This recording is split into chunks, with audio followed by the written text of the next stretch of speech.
Here at the Tacoma Dome as we get ready for the 2A championship game between Lynden, the Lions, and also the Thunderbirds of Tumwater. Glad to have you on board here as we come to you from the Tacoma Dome in the city of Destiny, Tacoma, Washington. Joining me here as my color commentator again this week is Mr. Jordan Johnson. And Jordan, looking at these two teams, both 12-1 with 12-game winning streaks, I don't know about you, but I'm thinking we're going to have not only a high-scoring game, but a competitive game as well. What do you think? Yeah, absolutely. A couple of traditional powers here. They've seen each other before. Both teams very accustomed to winning, and coming to this game looking to do some big things. So pretty excited to catch this ball game. The Lynden Lions are coached by Kurt Cramey. He is in his 22nd season. And if you think that's a long time, just look on the other sideline where Coach Sid Otten of the Thunderbirds is in his 39th season. He is the winningest coach in the state of Washington all time. So a lot of experience on the sidelines with these two teams. And that also can produce, I would think, some pretty good competitive games because they've been at it a long time, Jordan. And as a result, these kids usually know what the system's all about. Yeah, as we talked about earlier, they played in the state championship back in 2010. Lynden, as we talked about, has won 4 separate state titles, 06, 08, 09, and 2011. So as we talked about, both teams accustomed to winning. Tumwater, just like we said, very, very tough ball club. So we're going to have an even game regardless here tonight. So as Jordan just mentioned, the Lynden Lions are the defending state champions, hoping to win a second straight. They've done that before, as Jordan mentioned. They won it in 2008 and 2009. And Jordan, I caught up with Coach Kurt Cramey earlier this week, and he told me when he was a player for Blaine High School, he played in a King Bowl title game in 1991. In 1978 he was a player, and then got into his first state title game as a coach in 1991, and he won. So you talk about a guy who's familiar with being at the final end of the rainbow, so to speak. It's Kurt Cramey. Yeah, both of these teams don't have very many L's. 12-1 on the season. Both of them on 12-game winning streaks. Lost their season openers. So coming in, and they're both expecting to win this game. Lynden lost their season opener to Kings by the final score of 42-39. Under unusual circumstances, too. Lynden was scheduled to play a team from Canada in week 1, and that team called and canceled the day before they were supposed to play. So the Lions hurried up, found out the Kings needed a game as well because their opponent canceled, and they ended up at least playing. That's kind of weird, isn't it? Yeah, and they got a good ball game out of the Billy Green-led Kings team, and that was obviously something that was a loss, but they learned from that. 42-39 was that loss, and they've won 12 straight. So this is going to be a classic. Ready to get underway here as Lynden will receive the opening kickoff. Putting his foot into the ball is Josh Nelson, and this one's going to bounce to the far sideline. And no return on the ball. And it's going to be, as it goes out of bounds, that'll be a penalty against Tumwater to get this thing started. And Lynden will have very good field position to begin the ball game here. What can we expect from this Lynden offense, Jordan? Josh Kraft is a kid that can kind of do it all. Run the ball, he can throw the ball. Kid we've heard a lot about, being recruited as a quarterback, but also as a DB. 28 throwing touchdowns on the season, 15 rushing touchdowns. So once again, a kid you got to keep accounted for all game long. He can kill you both ways. The Lions will send 4 wideouts on most plays, and they have 3 split left, 1 split right, with a single back, that being Luke Christensen. Number 3, Josh Kraft, the do-it-all quarterback, will work out of the pistol to begin as they start at the 35-yard line, their own 35, good field position to begin the ball game.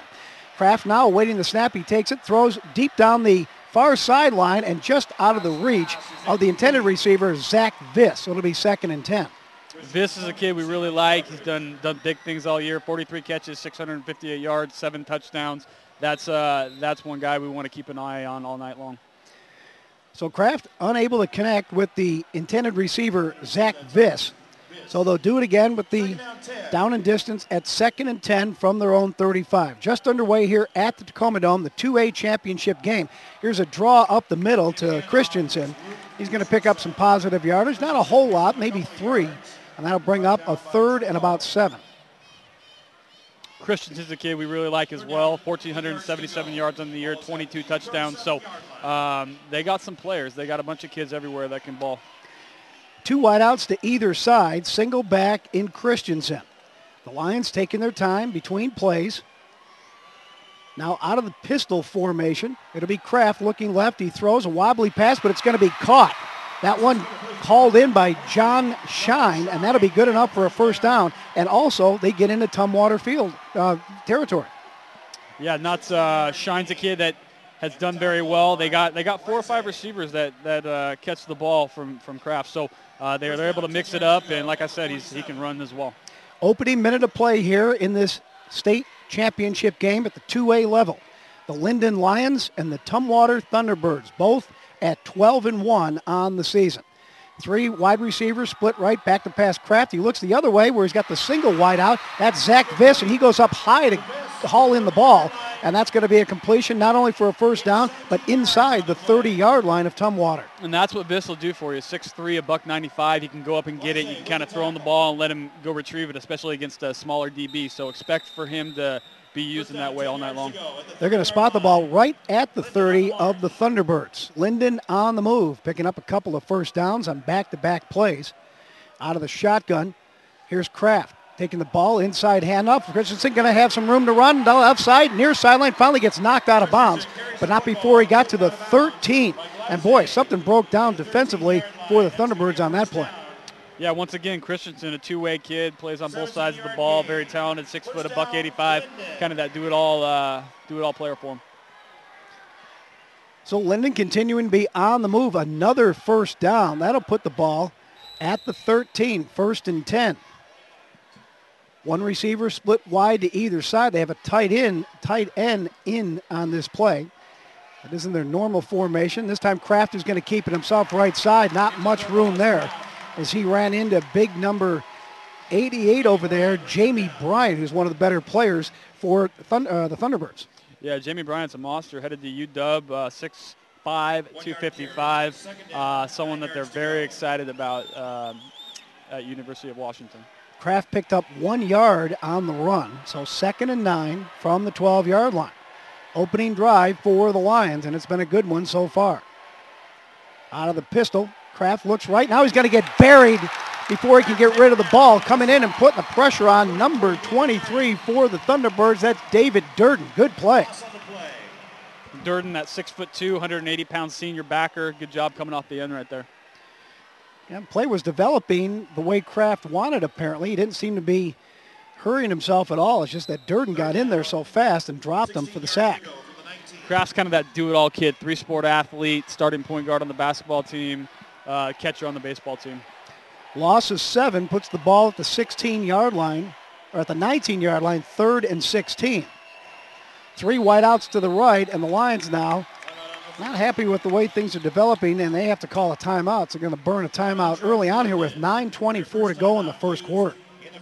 I'm Mike Brown along with Jordan Johnson. Glad to be bringing you the action here on the WIAA network. No score, opening drive for the Lions, but we have scores to pass along from the 3 other championship games that have already been completed. Yesterday at 4 o'clock, things got underway with the 2B title game, and it was Richville Sprague defeating Morton White Pass 21-19 in a matchup of teams with hyphenated names. Then the big one, Bellevue. No surprise, they win the 3A title for the 5th year in a row, defeated Eastside Catholic 35-3. And then in the game right before this one, the 1A title went to Montesano as they beat Royal 43-28. Jordan, did you have a chance to see any of the Bellevue game last night? Yeah, we were here. We checked that out. Bellevue's just ridiculous. So right now they're ranked number 2 in the country. Very well could be the top team in America. Their defense, for example, about 11 D1 kids is what they got. So, it's pretty exciting what they got out there. All right, here we go. 3rd and 16 from the 19-yard line of Tumwater. Lynden with the ball out of the shotgun. Back to pass Kraft. Looks to the near corner of the end zone. Lost one there off the hands of the intended receiver, Zach Viss. Couldn't hold on. It would have been a great catch if he was able to haul it in, but it looked like he was kind of going down as the ball hit him in the hand. Well, perfect thrown ball right there. There's no way that's going to get picked off, and Viss is a kid that usually comes down with that. It's a tough catch, but once again, Kraft's not throwing any picks in the red zone, so that's what's important. So the Lions will attempt a field goal as Alex Otano Gunther comes on to attempt what appears to be a 36-yard attempt. 36 or 37. It's kind of right in between those two hash marks. Let's just call it a 36-yarder. So here comes the snap, and the kick is on the way. It has the distance, and it is good. So he splits the uprights effectively. Alex Otano Gunther, and the Lions do get something out of the drive, which stalled at the 19-yard line. So we'll go to break with the score. Lynden 3, Tumwater coming up with their first possession, but they have nothing, and we'll be back after this on the WIAA network. At Les Schwab, along with great prices, our tires come with the kind of protection most other places just don't give you, which includes free flat repairs, equal value replacements, pre-trip safety checks, and more for the entire life of the tire. With the other guys, well, you just never know. So why is free protection on your tires good to have? Lifetime protection. That's our best tire value promise. Les Schwab, doing the right thing since 1952.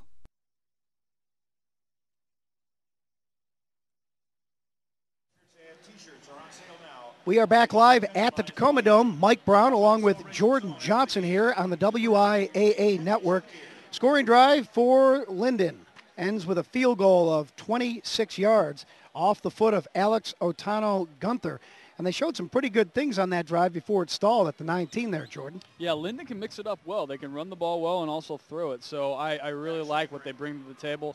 Tumwater on the other side obviously is here for a reason, and they're going to provide a stiff test defensively. So excited to see what's going to go on here for the rest of this matchup.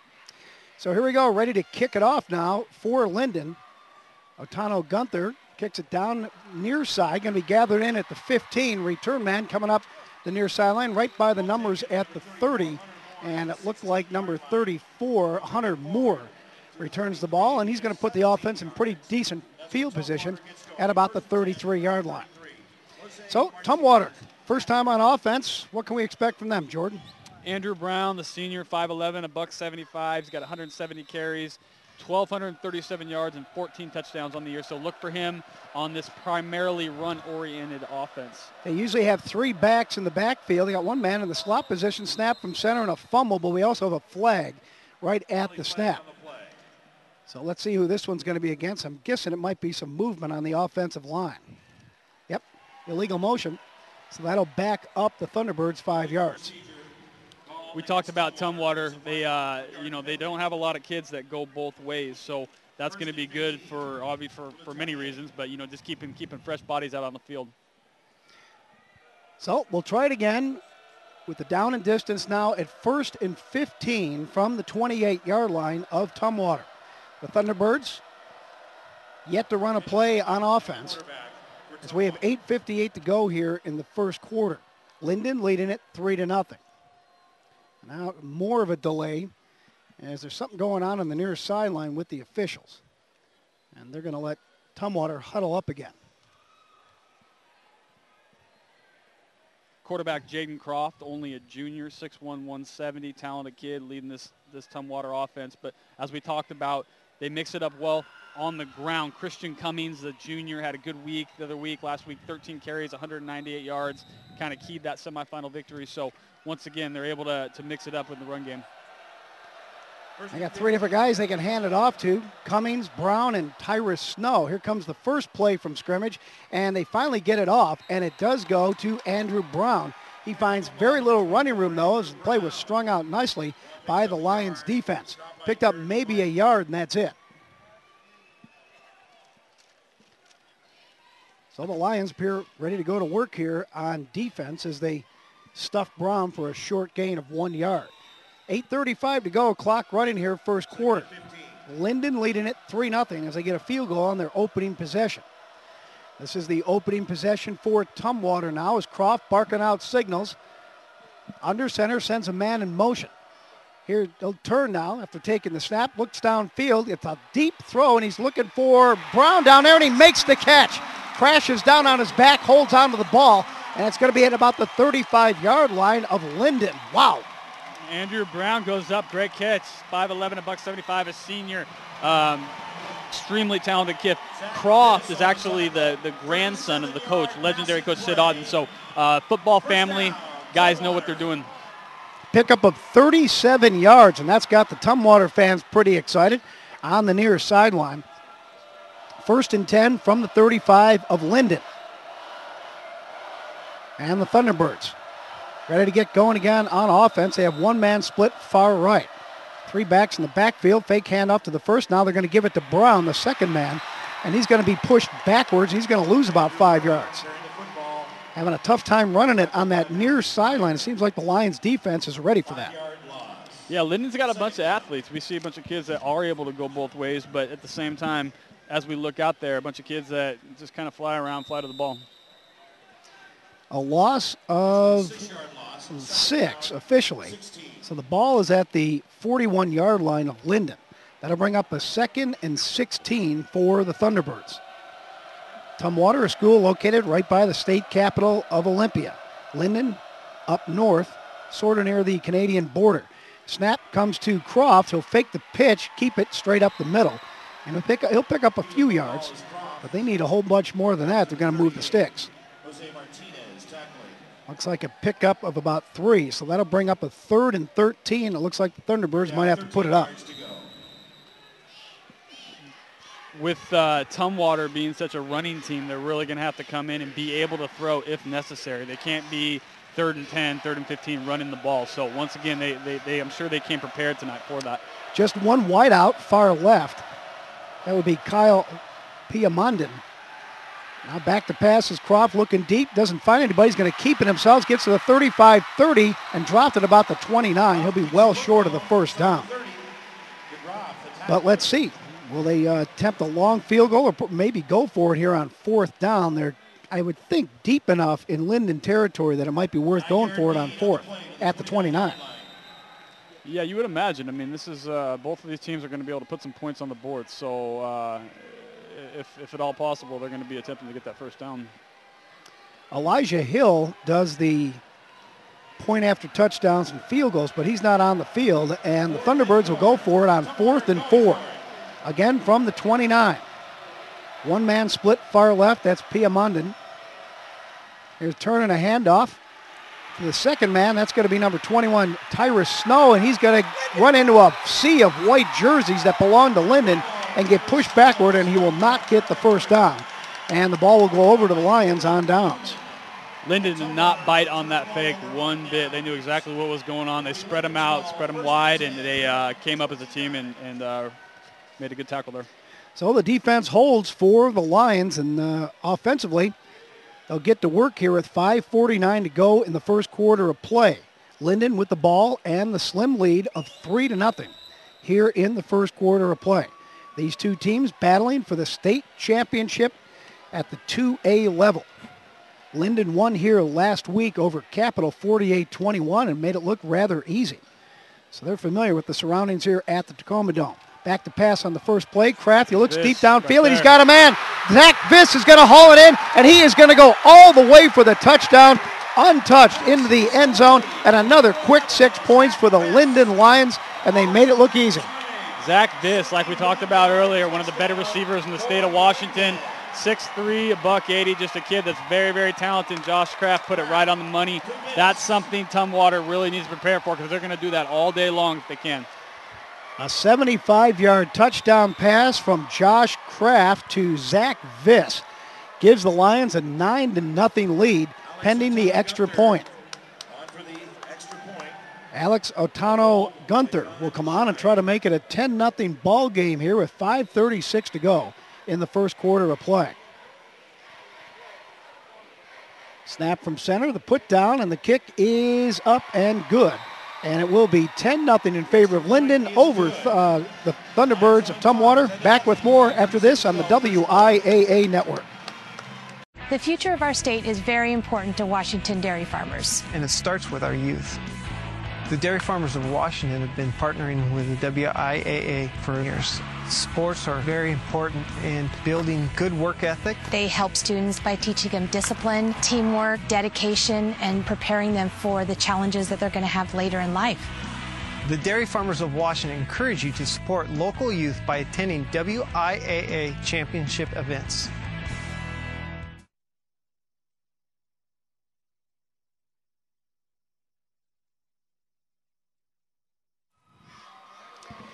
Welcome back. The Tacoma Dome, the place where it's now 10-0 in favor of the Lynden Lions, getting a 71-yard touchdown pass from Josh Kraft to Zach Viss. It was right on the money. He had the defenders beat, and he cruised into the end zone for the easy touchdown. And it was a one-play drive, Jordan. I'll tell you what, Lynden knows how to get it done. Yeah, not afraid to go up top. They've done it many a times before. Both Kraft and Viss know each other very, very well. So once again, as we talked about, if they don't prepare and do something about that, they're going to continue to do that all game long. Alex Otano Gunther to kick it off for the Lions after the big touchdown scoring strike. Back deep for the Thunderbirds, Andrew Brown and Hunter Moore. Here comes the kick, rather short. Coming up and gathering it in is Brown. He'll take it at the 20, now up to the 30-yard line, and pushed out of bounds at about the 33. So decent field position once again for the Thunderbirds to start this drive. They started in about almost the exact same spot on their first possession. A drive that stalled at about the 29-yard line, or check that, 21-yard line of Lynden. So they at least moved the ball. Yeah, I mean, Andrew Brown is going to be the key here, but they got two other underclassmen that we talked about earlier in the game. Tyrus Snow, the sophomore, and also Christian Cummings. So check out both of those kids mixing it up in the backfield right here. Out of the shotgun, Croft will take the snap, hand it off, and the first man, and that's going to be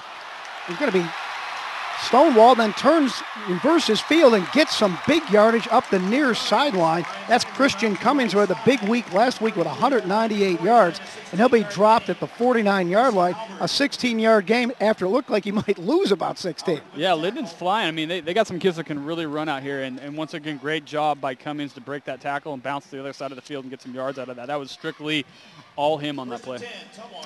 That's a good example right there for the Thunderbirds that, okay, you're down 10-0 early, but there's a long way to go. Just stick with the game plan, and you should be okay. They pick up 16 on that play, and from the 49-yard first down, they'll hand it off. Second man, this is Brown, works right side, and again, that near side, the right side of the offense, left side of the Lions defense, hasn't produced too much with the exception of the previous play. Yeah, once again, they extended them out there, and they're making sure Linden's defense is impressive. This is a team that, other than the 42 that got dropped on them in week one, they've done a very, very good job of locking up most opponents. So I'm expecting their defense to be on point tonight. So far they have.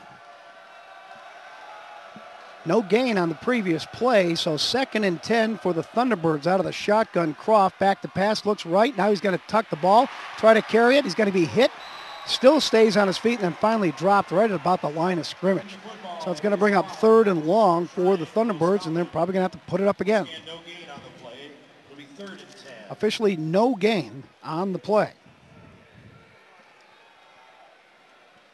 Clock running with 4:15 to go, first quarter. The Lions of Lynden leading it 10-0. This one for all the marbles. This is the end of the line as far as high school football for these two teams. Snap and the handoff. Here's a reverse to Brown, coming to the near side again, gets tripped up, gets away from one defender, and then gets about a yard or so and gets dropped. And again, that near sideline, there's just not been anything there with the exception of that 16-yard pickup, which was originally going to the left side. When you're a run-based team like Tumwater and you're playing someone like Lynden, they're able to prepare on a weekly basis and know pretty much what you're going to do. So you better be, running the ball very, very well. So once again, that's where they're going to have to mix it up and be able to implement some passes too. Looks like the Lions have been getting off their blocks defensively, and that's why they've been able to keep the Thunderbirds to short gains or maybe a drop for a loss. On to punt it away now, Elijah Hill for the Thunderbirds. He'll get away a very good kick. It's going to come down into the hands of number 2, and that would be Luke Christensen, makes the fair catch call at about the 16-yard line. And that's where the Lions will start 1st and 10 here with 3:10 to go in the first quarter of play. Lynden leading it by the score of 10-0. They are the defending state champions. The previous year, they lost in the playoffs to this Tumwater Thunderbird team. And as Jordan pointed out earlier, very familiar with one another, going at it again. They have exact records of 12-1, exact winning streaks of 12 straight. They even have similar colored uniforms on a normal basis. Lynden working in all white, though, And it's going to be Kraft faking the handoff, keeping it right side. Picked up a yard, maybe 2, and that's it. This Lynden team is just so athletic. The kids, they all can move. They're all game breakers. There's not a lot of kids that, can't take it to the house if you get the ball in their hands. So once again, at any point, any time, there can be a big play. Another big thing, too, is their offensive line is one of the better high school units, I would think. Their coach, Kurt Cramey, was bragging about him when I talked to him earlier this weekend. I don't know if there's any coach who wouldn't want to have a great offensive line. That's where it all starts. Kind of dictates the game. Out of the shotgun, here's Kraft throwing over the middle. It's going to be intercepted. Coming back the other way, number 23 for Tumwater into the end zone, and that is big number David Durden, who made a big defensive play earlier, picks off Kraft and returns it for the score, a defensive touchdown for the Thunderbirds. That is huge right there for Tumwater. That's exactly what they needed. Lynden had the momentum right there, and that is just big time by Durden. Great job on that pick. Durden, the left side linebacker, kind of curled over, got in the middle of the field and intercepted that pass and took it back. He didn't get touched until he was inside the 5-yard line and landed in the end zone for the 6 points. So that's a big lift for Tumwater right there.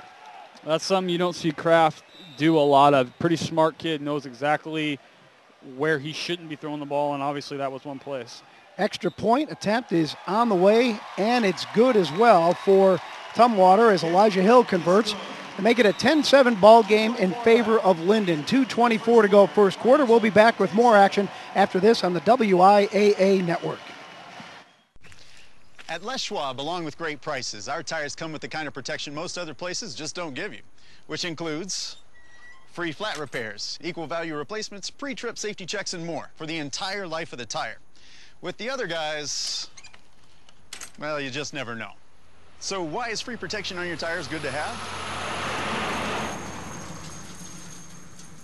Lifetime protection. That's our best tire value promise. Les Schwab, doing the right thing since 1952.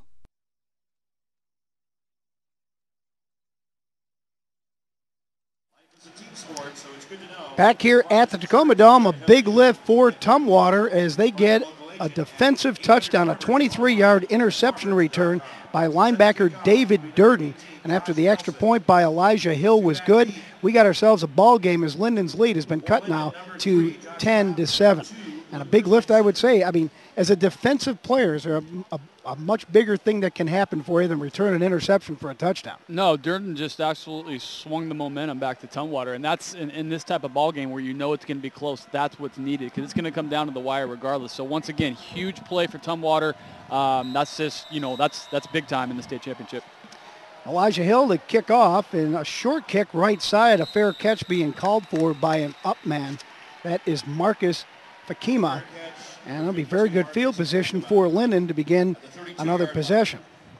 Now, the one thing about a defensive touchdown is your defense has to go right back out there again. Exactly. That's another thing is the amount of time spent on the field. One interesting statistic is with Lynden, they only have 3 underclassmen that are starters versus Tumwater where they got 10. So Tumwater is much younger with regards to their starting players.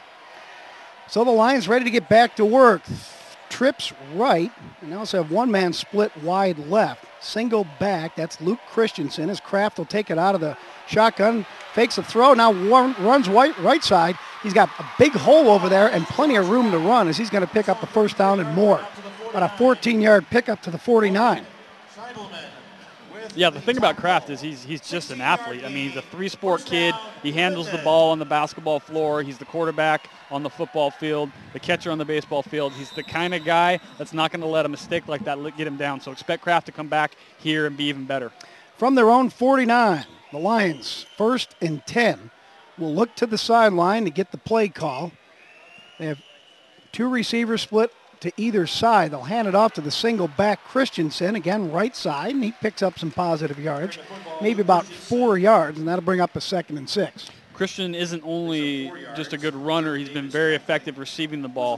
1,477 yards on the ground, 429 yards and 6 touchdowns receiving. So once again, the kid can kind of do it all, whatever you need him to do. They like to move the ball around, do the Lions. Trips right this time with one man split left. They continue to work 4 wideouts, no tight end, single back. Here comes Kraft with the pitch out to Christensen. Left side, comes to the near sideline. Can't get around the edge and gets forced out of bounds. As Durden once again comes through, pushing the ball carrier out of bounds. Maybe got a yard, and that's it. Ran a long way for that 1 yard. Durden's the first quarter MVP here for Tumwater, no doubt. He's just kind of done it all defensively, and so far that's how they've gotten their points. 23-yard interception return for Durden, who just made the tackle right there. Brings up a 3rd and 5 for the Lions at the 47 of Tumwater. The Lions line up and then usually stop and turn to look to the sideline to see if there's a change in the play. They'll move Christensen from right to left to the quarterback. Here's Kraft taking the snap. He's going to run left, and he runs right into big number 60, Corey Trail, and he went nowhere. In fact, he's going to get dropped for a loss. Yeah, that's huge for Tumwater right there. That's the first-team All-League kid, 6'1", 240, only a junior. So that's a kid that they're going to have, one of those 10 underclassmen that they got out there.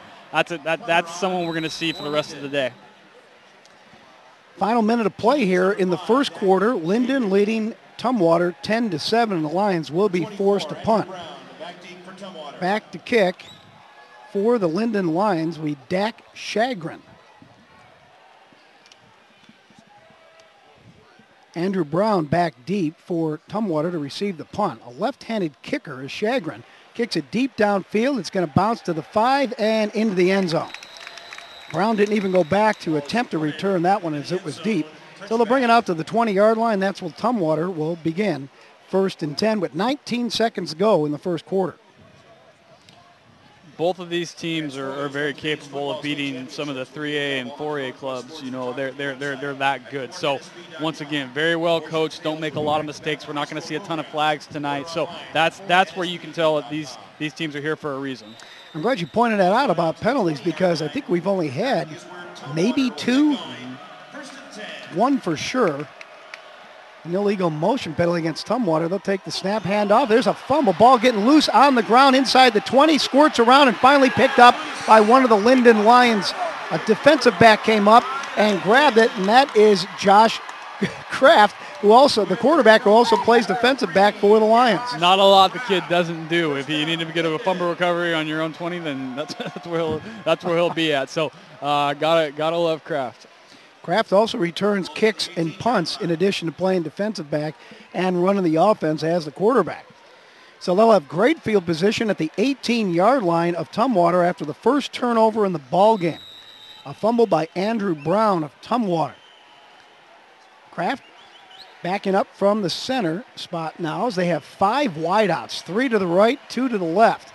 They'll send a man in motion. Christensen rolling right is Kraft now after taking the snap, throws down the middle of the field. He's got a receiver as he hooks up with number 5. That's Dak Shagrin. And the clock will run out on the first quarter of play. So 1 quarter in the books. Lynden leads it over Tumwater by the score of 10-7. Back with second quarter action after this timeout on the WIAA network.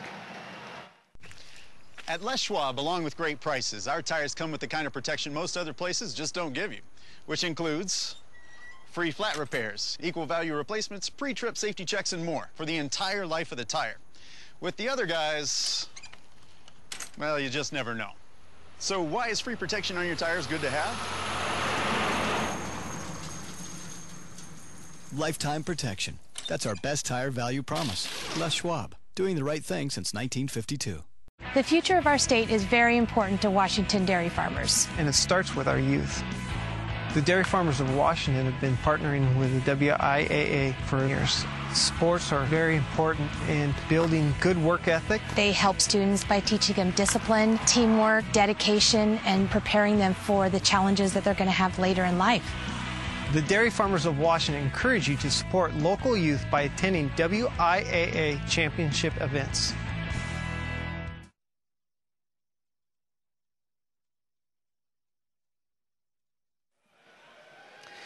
Ready to get underway here in the second quarter of play. Lynden leading Tumwater 10-7. I'm Mike Brown along with Jordan Johnson. Glad to bring you the action live here on the WIAA network. Pretty good ball game. I did mention that Lynden got the ball on this possession after the first turnover of the ball game. I meant the second one. How could I forget the defensive touchdown on the 23-yard interception return by David Durden of Tumwater. Now Lynden back to action, a handoff to Christensen. He'll run it right side for a short gain. Just needed a yard, though, to pick up a first down, and I think he's going to get it.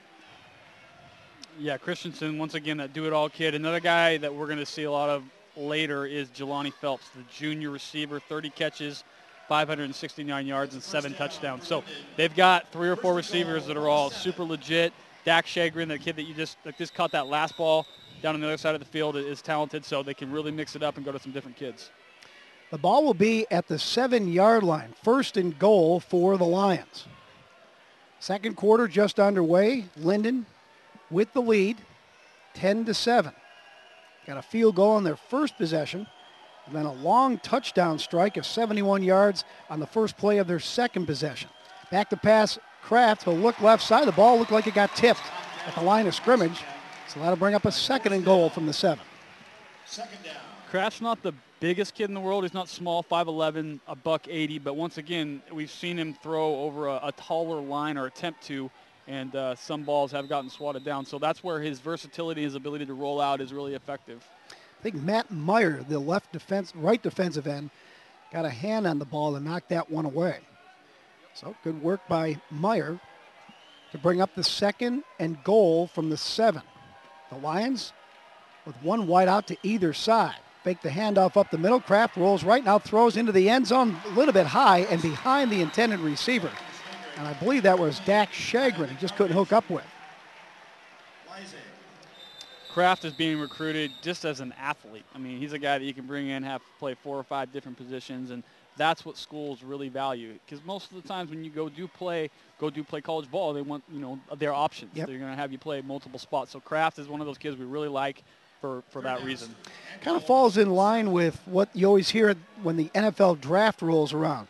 Best player available, because usually that means an athletic player, and like you were just saying, he's a very athletic person. Yeah, you can do a lot with an athlete. You can put him multiple spots. You can have him on your special teams. You can offense, defense, return kicks, punts, whatever you need him to do, and that's where that versatility is just so recruitable. I remember a guy in high school, his name was Mike Haynes. It seemed like he could do everything. That he was in a bowling alley, he's playing pool, and he's killing everybody. He could just do everything. Yeah. He's one of those guys. Yeah, you got to love kids like that. All right, here we go. 3rd and goal from the 7, and now penalty flag, and it might be too much time on the part of the Lions. That is not what they wanted right there. When you're getting that close to the end zone to back up 5, it seems like a lot bigger than if you're in the middle of the field. Yeah, not typical of Lynden, those type of mistakes, just as well coached as they are. But, once again, everybody's human, and they'll strap it up again here. So 5 yards marked off against the Lions. They'll be back at the 12 now. And it's 4th and goal, and they're going to go for it. They will eschew the field goal attempt, loft a ball into the near corner of the end zone, and that one incomplete as it was intended for Zach Viss. Was that actually 3rd down? 3rd down, okay. Correct. Yeah, now it's 4th down. Correct. Okay. Correct. Lost track of my downs there. So let's see. Maybe they will attempt the field goal now with it being 4th down. The ball's at the 12, so you're looking at about a 29-yard field goal. But Lynden wants to talk it over first as they call for a timeout. So we'll take timeout as well with the Lions leading the Thunderbirds 10-7 here on the WIAA network. At Les Schwab, along with great prices, our tires come with the kind of protection most other places just don't give you, which includes free flat repairs, equal value replacements, pre-trip safety checks, and more for the entire life of the tire. With the other guys, well, you just never know. So why is free protection on your tires good to have? Lifetime protection. That's our best tire value promise. Les Schwab, doing the right thing since 1952.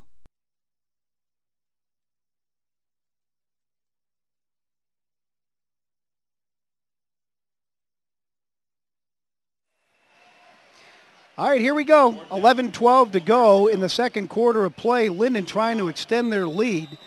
They send out the place kicker, Alex Otano Gunther, trying to add 3 more points here on what would be a 29-yard field goal attempt. Here's the kick on the way, and this one is going to be good. So add 3 more for Lynden as they increase their lead now to 13-7 over the Thunderbirds with 11:06 to go here in the second quarter of play. So we'll break away one more time with Lynden on top by 6 here on the WIAA network. The future of our state is very important to Washington dairy farmers. And it starts with our youth.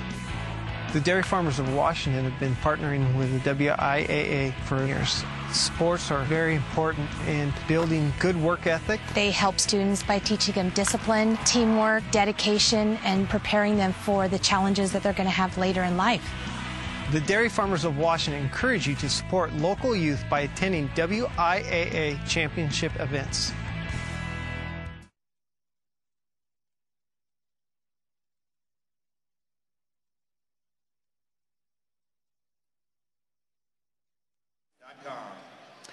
Welcome back. The Tacoma Dome, the place where Lynden has just extended their lead by another 3 points.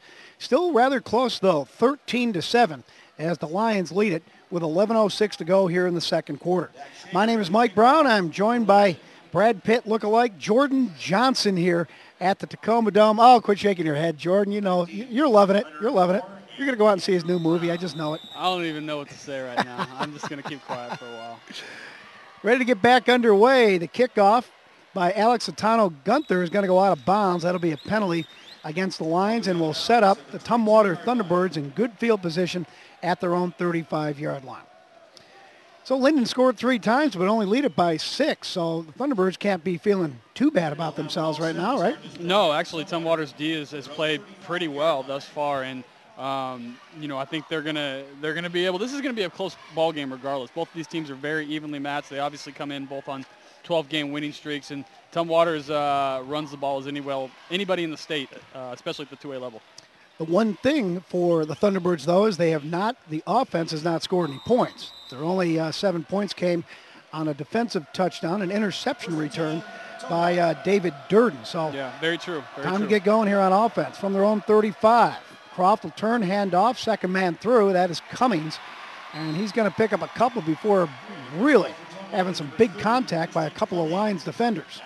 Been very impressed with the Lynden D so far. They've just more than looked apart. Matt Meyer right there, 6'5", 280, just laid some hat on Mr. Cummings. So that's Lynden's looked very impressive. Tumwater switching out a couple of players as they're looking at a 2nd and 7 now from their own 38-yard line. Tumwater, the designated home team with their green top uniforms, yellow helmets and pants with the green trim and white letters. Here's a throw down the right side. Goes in and out of the hands of the intended receiver as Croft, the defensive back, made contact. Perfect timing to get to the intended receiver when the ball got there and knocked it loose. Yeah, he doesn't come off the field. He's just one of those quarterbacks that can play D and also be a leader on the defensive side of the ball as well. So once again, just can't say enough good things about Josh Kraft. He's just an outstanding athlete and a kid that's going to help. You know, if they win this, he'll be the reason why. I said Croft, I meant Kraft. We have Jaden Croft, the starting quarterback for Tumwater, and Josh Kraft, the starting quarterback for the Lynden Lions, who also plays defensive back. We do have another timeout being called by Tumwater. We'll keep it right here, though, just to let you know how these two teams got here as far as the playoff run is concerned.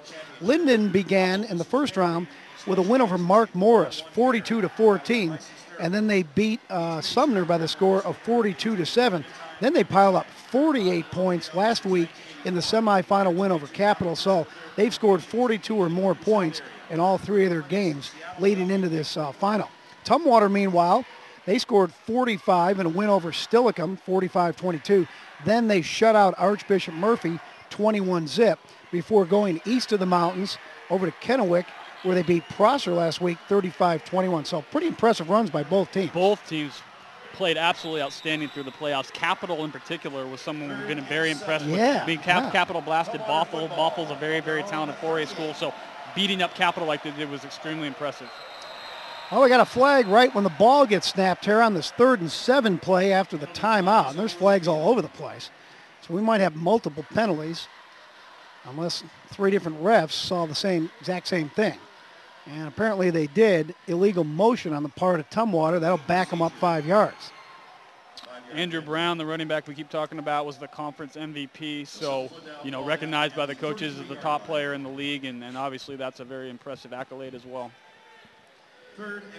So Tumwater backing up at probably one of the worst times, trying to convert and keep a drive alive here. They're looking at 3rd and 12 now from their own 33, so they got to get right about the midfield.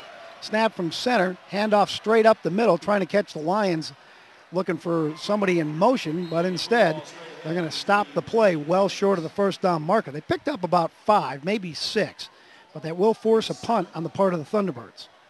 Lynden's D just keeps playing lights out. I mean, they're doing what they need to do right now. They need to feel very good about where they're at defensively, and Tumwater will have to make some adjustments. Elijah Hill on to punt for the Thunderbirds. Back deep for the Lions is Josh Kraft and Luke Christensen. And now another flag as they stop the clock, and looks like it's going to go against Tumwater. So the Thunderbirds having some mix-ups going on down here. They had to call a timeout before they got charged for too much time. Then they were flagged for illegal motion before their 3rd down play, and now before they get the punt off, they get flagged again.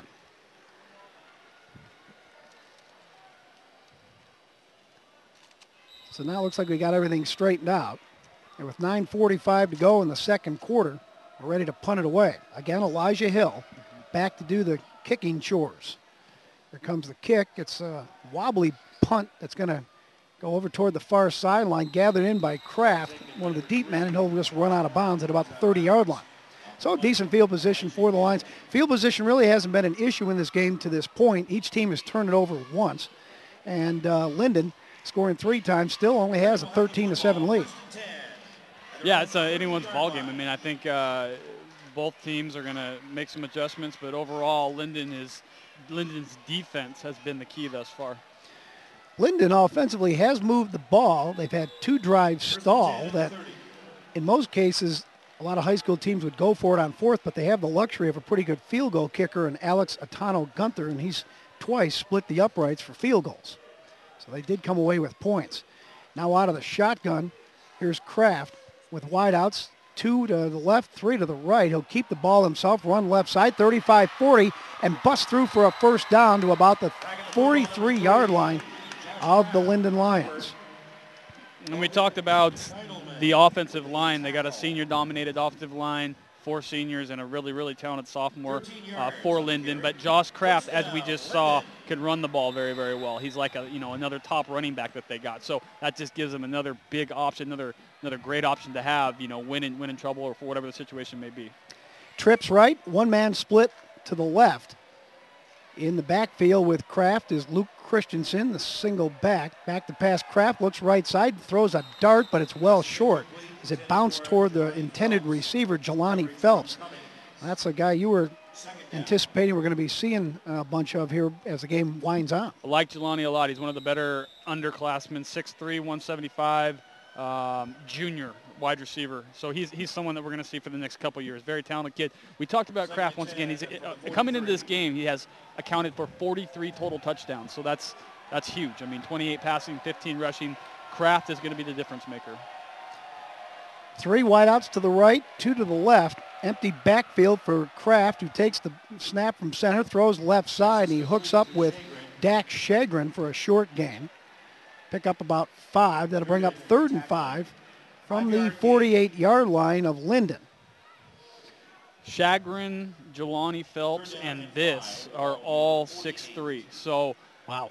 Kraft has that luxury of, kind of, if he puts it in the right spot, it's not going to get picked, and, obviously he's hoping they're going to catch it. But once again, 6'3", if you're averaging that with your 3 top wideouts, that's obviously a nice luxury to have.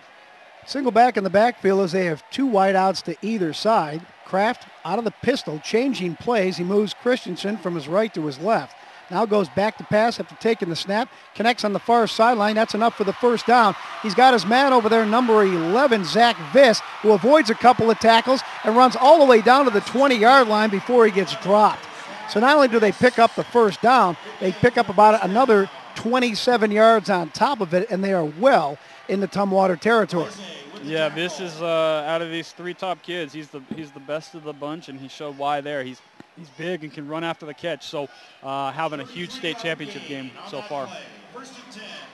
They'll mark the ball officially at the 19-yard line. 8:35 to go.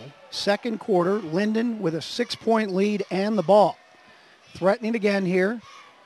Almost midway through the second quarter. Snap from center. Here's Kraft back to pass, looking into the end zone, but he throws, and boy, poorly underthrew the intended receiver down there. I think that was Shagrin again. Check that, John Shine.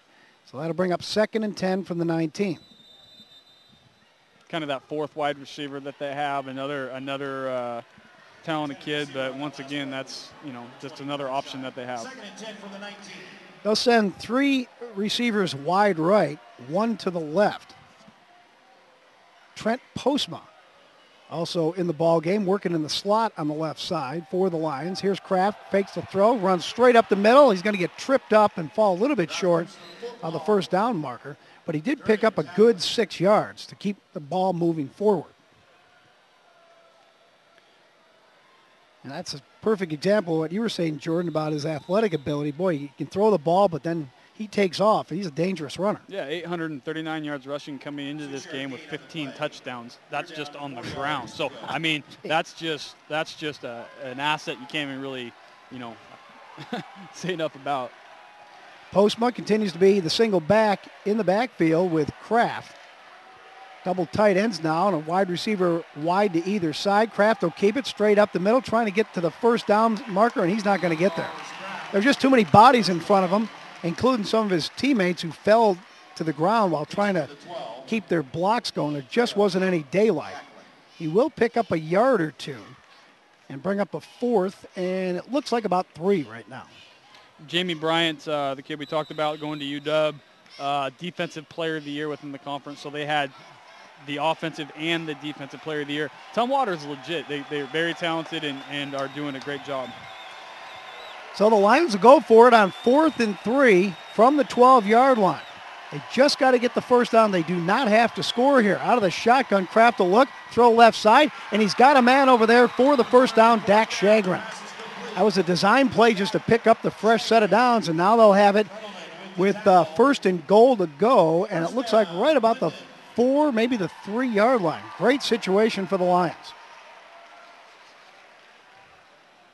And they're right up to the line of scrimmage waiting for the officials to set the ball down. They're ready to get back to work and mainly keep Tumwater from making any defensive replacements. 2 wideouts to either side. Kraft takes the snap. He's going to keep it himself inside the 5 to the 3 to the 1. Didn't quite get in. He reached forward but couldn't get the ball over the goal line. So that'll bring up a 2nd and goal from inside the 1.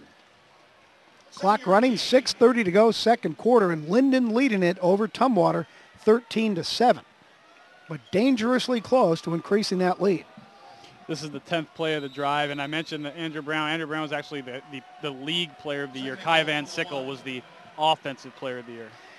Straight up the middle, Kraft this time, and it appears he got in. Here we finally get the touchdown signal from the official, and the Lynden Lions are in the end zone again as Josh Kraft takes it in from 1 yard out to make it a 19-7 ball game pending the extra point. His 16th touchdown of the year. Kraft is once again kind of doing it all. Taylor Barton, one of the top quarterback coaches in the country, really likes him a bunch and talks about his versatility, and once again gets in the end zone. 16 rushing touchdowns this year for Kraft.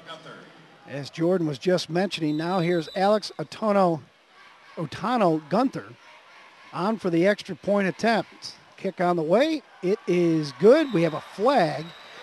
And let's see who it's going to be against. Probably against Tumwater. If it is, it will be declined, but maybe not. Nobody's running off the field like it was against the defense, and now it looks like they are. That'll be against Tumwater. It is declined. The score is 20-7 now in favor of the Lynden Lions over Tumwater. We'll take a break and be back with more after this on the WIAA Network. At Les Schwab, along with great prices, our tires come with the kind of protection most other places just don't give you, which includes free flat repairs, equal value replacements, pre-trip safety checks, and more for the entire life of the tire. With the other guys, Well, you just never know. So why is free protection on your tires good to have? Lifetime protection. That's our best tire value promise. Les Schwab, doing the right thing since 1952.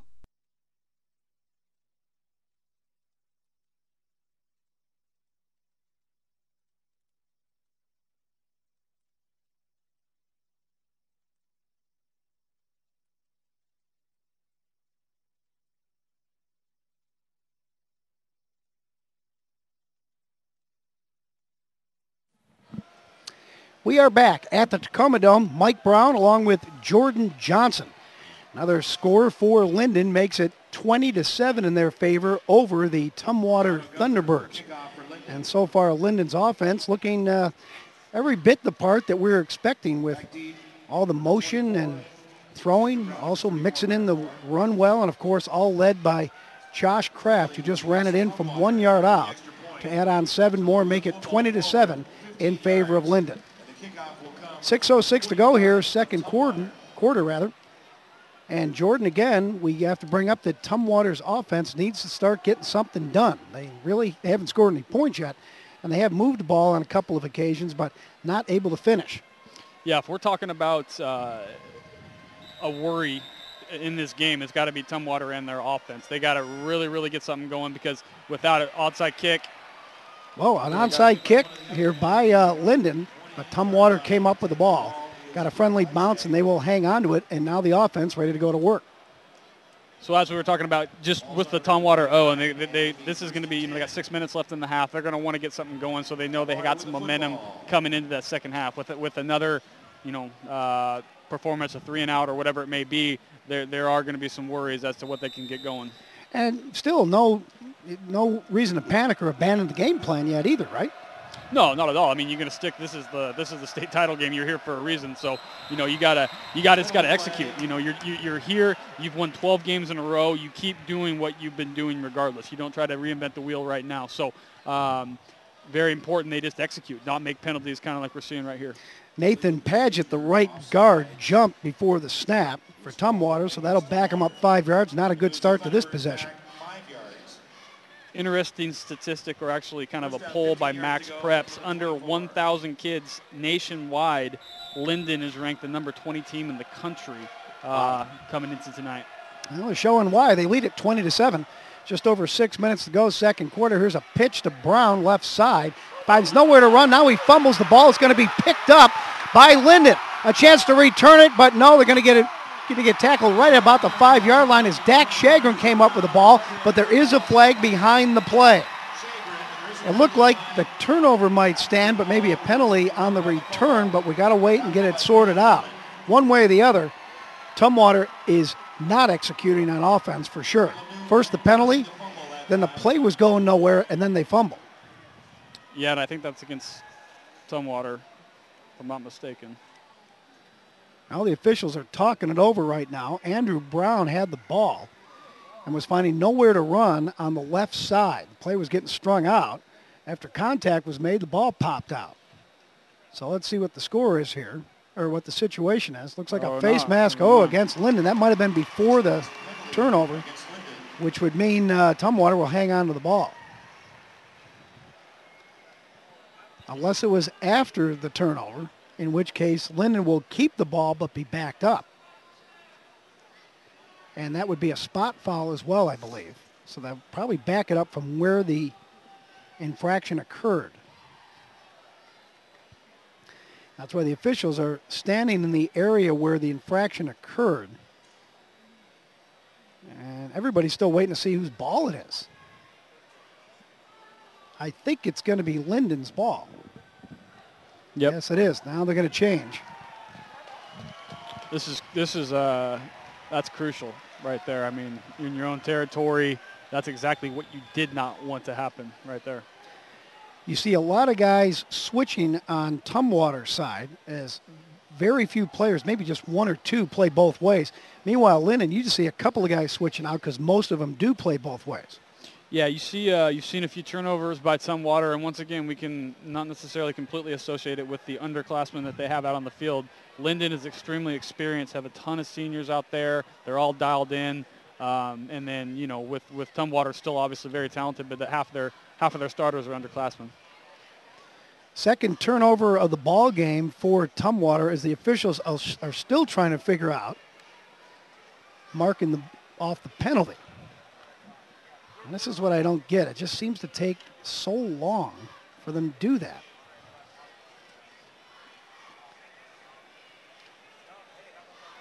They finally pick up the flag. And now they'll mark it off. It is going to go against Lynden, but the face mask occurred on the return after the fumble recovery. And again, it was Chagrin that returned it down to about the 5-yard line, but they're going to come backwards and back the ball up to the 38. But the Lions will have the ball. They already lead it 20-7 with 5:46 to go in the second quarter of play.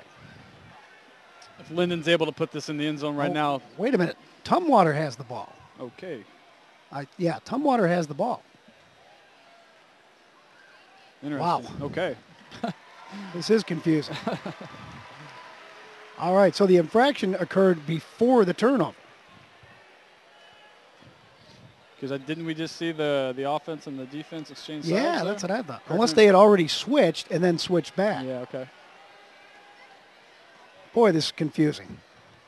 The ruling on the play is that there was a face mask call, personal foul against Lynden before the fumble. Yeah, there we go. Getting the official explanation on the public address announcing. The face mask was before the turnover. So Tumwater continues to have the ball, and they will hand it off. And carrying the ball this time, Tyrus Snow, a short gain as he couldn't quite get around the edge. And he'll be dropped after picking up a couple of yards. Tyrus Snow, that sophomore, second-team All-League running back, another one of those two underclassmen, very impressive kid. They're going to have coming back. So Tumwater has a lot to look forward to as well next year with all these talented kids coming back. Well, apparently that was a second down play and picked up a first down. So now it's 1st and 10 for Tumwater. Here's a pitch right side, Andrew Brown. He'll barely get around the corner, pick up maybe a yard, and that's about it. Another penalty on the field, and it may be going against Tumwater this time. They've been flagged more than they normally would in a game, and we're still with 5.5 minutes to go before the second quarter comes to an end. Yeah, we hadn't seen too many penalties early, but we're seeing a few here late. So Tumwater definitely is going to feel they got lucky with the not having that turnover, and now they really need to take advantage of this possession right here. Most of the penalties have been short yardage, 5 yards, and all but a couple of cases against Tumwater. But still, it kind of interrupts what you're trying to do and still backs you up the wrong direction. It's going to be 2nd and 10 for the Thunderbirds. Snap from center, Croft back to pass, runs into his own man, lofts one left side, and connects with Andrew Brown, who hauls it in and picks up some extra yardage before getting pushed out of bounds. And that should be enough for the first down. Looks like he got right to where the stick was. And yep, they're going to move the chains, and a fresh set of downs for the Thunderbirds. And they needed something like that. Yeah, Andrew Brown's just an athlete. I mean, when he gets the ball, you can see why he was the league MVP. So, you know, he's one of those kids that if they're going to win this game, you just need to get him the ball and let him do his thing. So 1st and 10 from the 47 of Lynden. Here's Croft turning, sees a defender in his face, has to go forward now, and he's not going to get very far at all. In fact, he's going to lose a couple of yards as the Lions' pursuit to the ball was very strong on that play defensively. 2nd and 12. You can go ahead. No, I was going to say you can kind of see that they got a spy on Brown. Wherever Brown is, they're very well aware of where he is at the field. So regardless, they got 3 talented backs in this Tumwater backfield. Timeout being called by Tumwater now, and I believe that is their 3rd timeout used already here in the first half of play. So we'll take a break as well and be back after this on the WIAA network. At Les Schwab, along with great prices, our tires come with the kind of protection most other places just don't give you, which includes free flat repairs, equal value replacements, pre-trip safety checks, and more for the entire life of the tire. With the other guys, well, you just never know. So why is free protection on your tires good to have? Lifetime protection. That's our best tire value promise. Les Schwab, doing the right thing since 1952.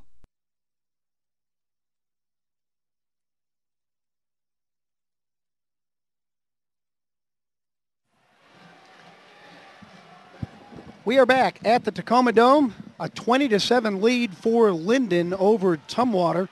The Thunderbirds using their second timeout, not their third, as I thought before we went to break. So still one timeout left for the Thunderbirds, who are at the 49-yard line of Lynden. 2nd and 13, back to pass Croft. He's got pressure, feeling it. He's going to carry the ball up the middle and not get very far. In fact, he barely got back to the line of scrimmage, maybe picked up a yard. As the coverage downfield has been good, but the pressure that Croft is feeling here on this possession has been pretty outstanding by the Lions. Yeah, when Croft got back in the pocket, I mean, he took about one step and then took off. So, I mean, there wasn't a whole lot of room to throw or any of that. So Linden's D, once again, is just creating a lot of pressure. 3rd and 12 from the 48 after a gain officially of 1 yard by Croft, who takes the snap out of the shotgun, throws left side, and he's going to connect with the receiver. He's got big 85 Kyle Piamondon on the near sideline, and he is going to be about 2 yards short of the first down marker. 4:01 to go. Now they get the clock moving again. Just under 4 minutes to go in the second quarter. They don't necessarily need to go deep. They just need to throw the ball a little bit so they mix it up, you know. So good job on their end right there, just completing the pass. 4th down, 2 yards to go. 4th and 2 for the Thunderbirds. They really need to convert here, and now we got a flag again, and I think it's going to be against Tumwater. Yep. They're going to mark off 5 yards, and that's a big 5 yards. When you're looking at a 4 and 2, which is big enough, now it becomes 4th and 7. Not good. Yeah, you don't want to shoot yourself in the foot in the state championship with those type of penalties. Those are very, very, what you would call unacceptable at this time of year, you know, especially when you're a good team like Tumwater. So that's something they're definitely not going to want to have happen again.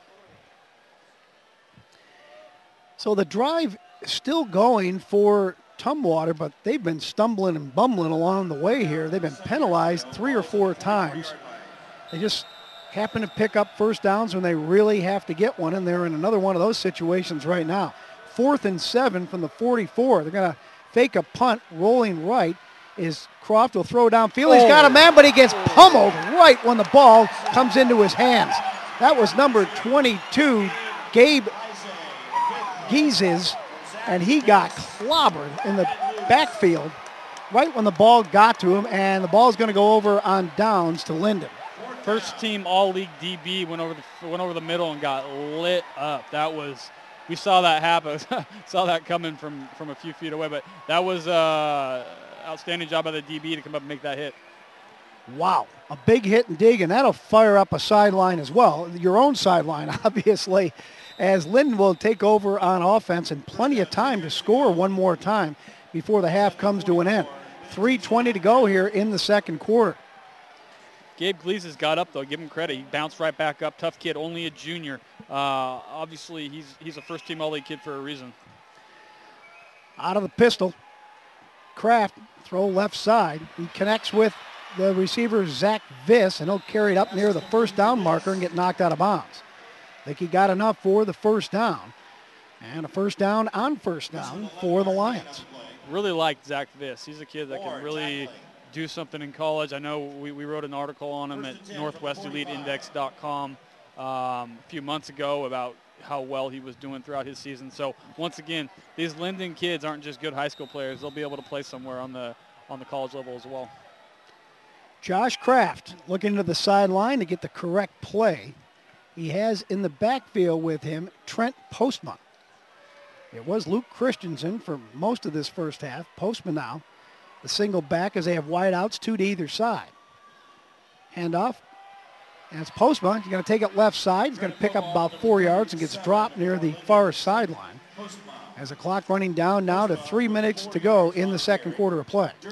Postma only a sophomore, 6 foot, $180, a kid that also plays on the D line. So if we want to talk about versatile, we got a running back that's, you know, that can play up front on the D line. So that's just kind of shows how good Lynden is. That was his first carry of the ball game, and he picked up 4 yards. So 2nd and 6 for the Lions.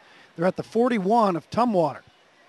Kraft looking to the sideline to get the right play. Again, Royal High School bus driver. In fact, all the skill position, so-called skill position players looking to the sideline as well. The down lineman having to wait as they'll work Postma to the right side of Kraft. Out of the shotgun, takes the snap, fakes the handoff. Postma keeps himself. Now he's past the 35, 30.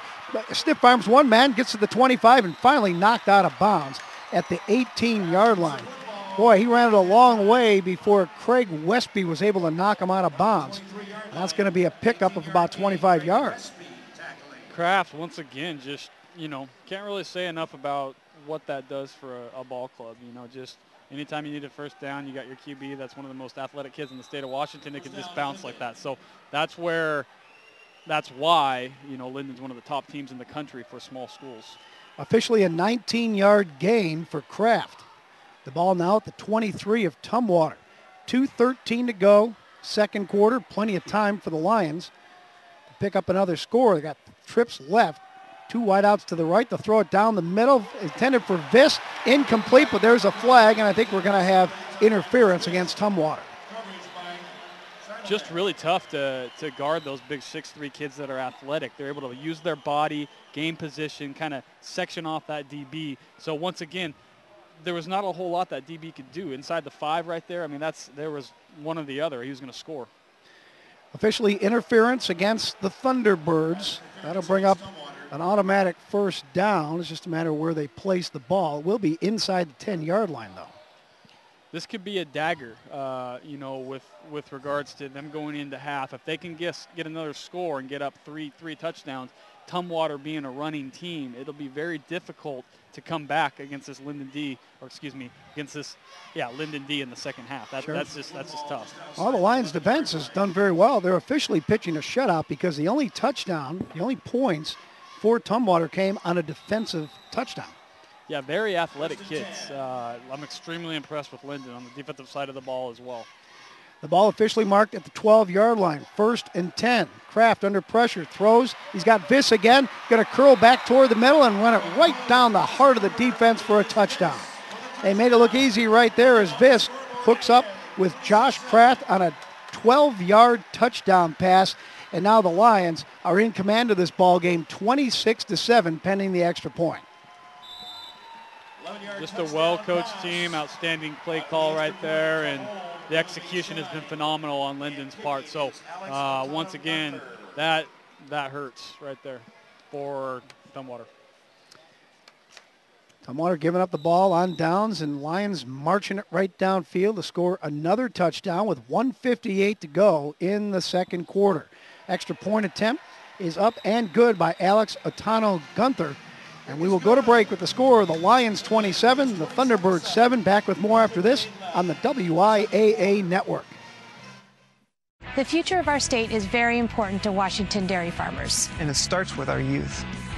The dairy farmers of Washington have been partnering with the WIAA for years. Sports are very important in building good work ethic. They help students by teaching them discipline, teamwork, dedication, and preparing them for the challenges that they're going to have later in life. The dairy farmers of Washington encourage you to support local youth by attending WIAA championship events.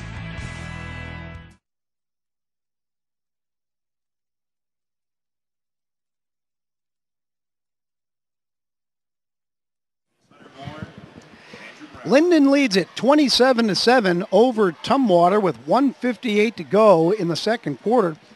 Mike Brown here along with Jordan Johnson coming to you from the Tacoma Dome, the site of the finals of all 6 categories of football around the state of Washington. We're bringing you the 2A matchup between Lynden and Tumwater. Lynden pretty much owning this first half. Tumwater still with some time, though, Jordan, if they want to get something done before the clock runs out on the second quarter. Just under 2 minutes to go. Here comes the ensuing kickoff by Otano-Gunther. It's going to be returned by a deep man, and that is Hunter Moore. He'll take it right side, running from one side of the field to the other. Didn't pick up a whole lot. And he'll be tackled at about the 27-yard line. That's where Tumwater goes to work on offense, still struggling to get it done. Yeah, once again give credit to Lynden's D for playing as well as they are, but Tumwater's won the last, like we said, 12 games for a reason, and they've been impressive on multiple levels all year long. So once again, this is by no means over, and Tumwater's got the guys that can, make some stuff happen.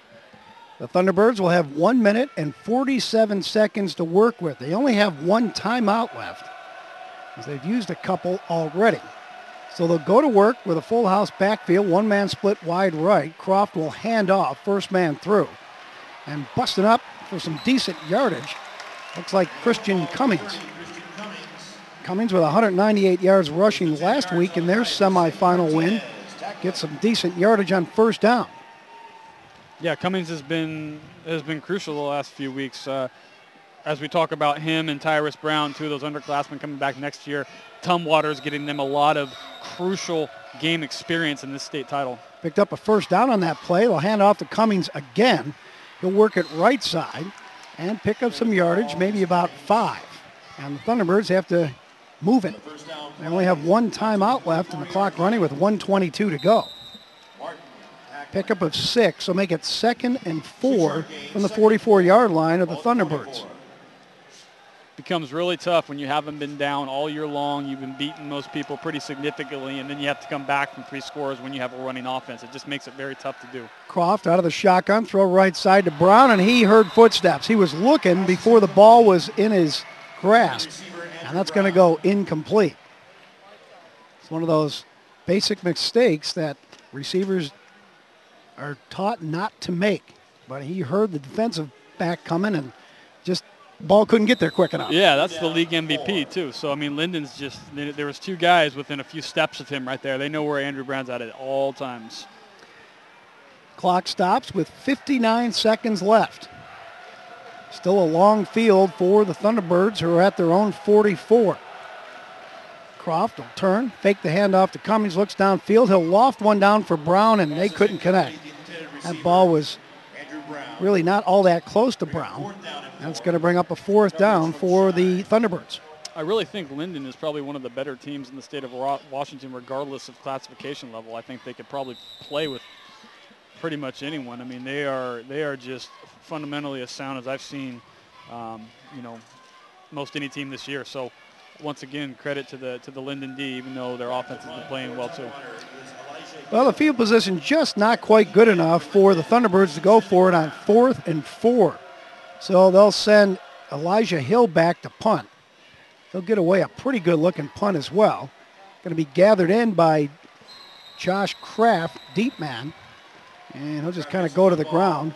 And the Lions will take over at their own 22-yard line with 41 seconds to go. Let's see if they just kneel it out here or maybe try to air it out once. I think with the way they've been playing, I wouldn't be surprised for them to air it out with their big guys, so we'll see. The Lions have one timeout remaining before halftime. Not a whole lot of time and a lot of field in front of them, but boy, they have that explosiveness, so just about anything can happen when they're on the field. Let's see what happens as Kraft will work out of the shotgun.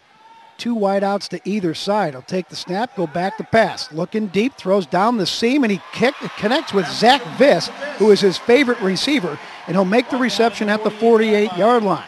That's a pickup of 26 yards.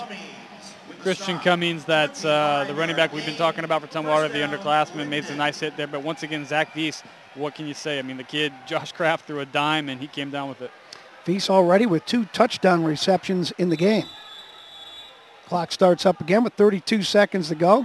Here's Kraft taking the snap, fakes a throw right, now runs left, and he's going to be chased out of bounds. He didn't get very far, about 5 yards, but did the right thing and got out of bounds to stop the clock with 22 seconds left.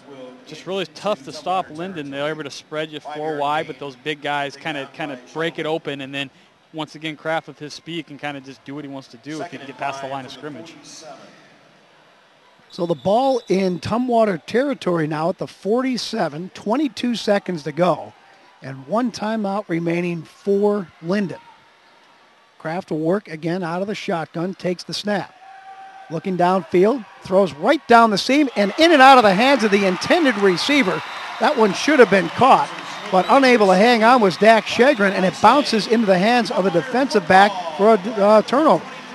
Yeah, Dak was expecting to get popped right there, and rightfully so. I think he had a guy coming up that was going to smack him until the ball went off his hands. So being that we saw the other receiver get lit up on the other side of the ball not too long ago, we can understandably see why he was preparing for that. But, 15 seconds left to go in the half, and I think Lynden's going to feel very, very good going in.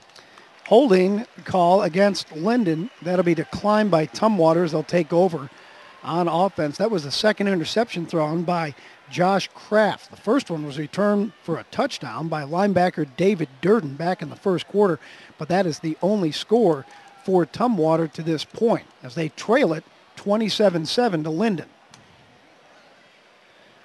A lengthy second quarter. Time just ticking away, but not the time on the clock. It's like a ball and chain has been on that clock there. Every play, pretty much the clock stopping.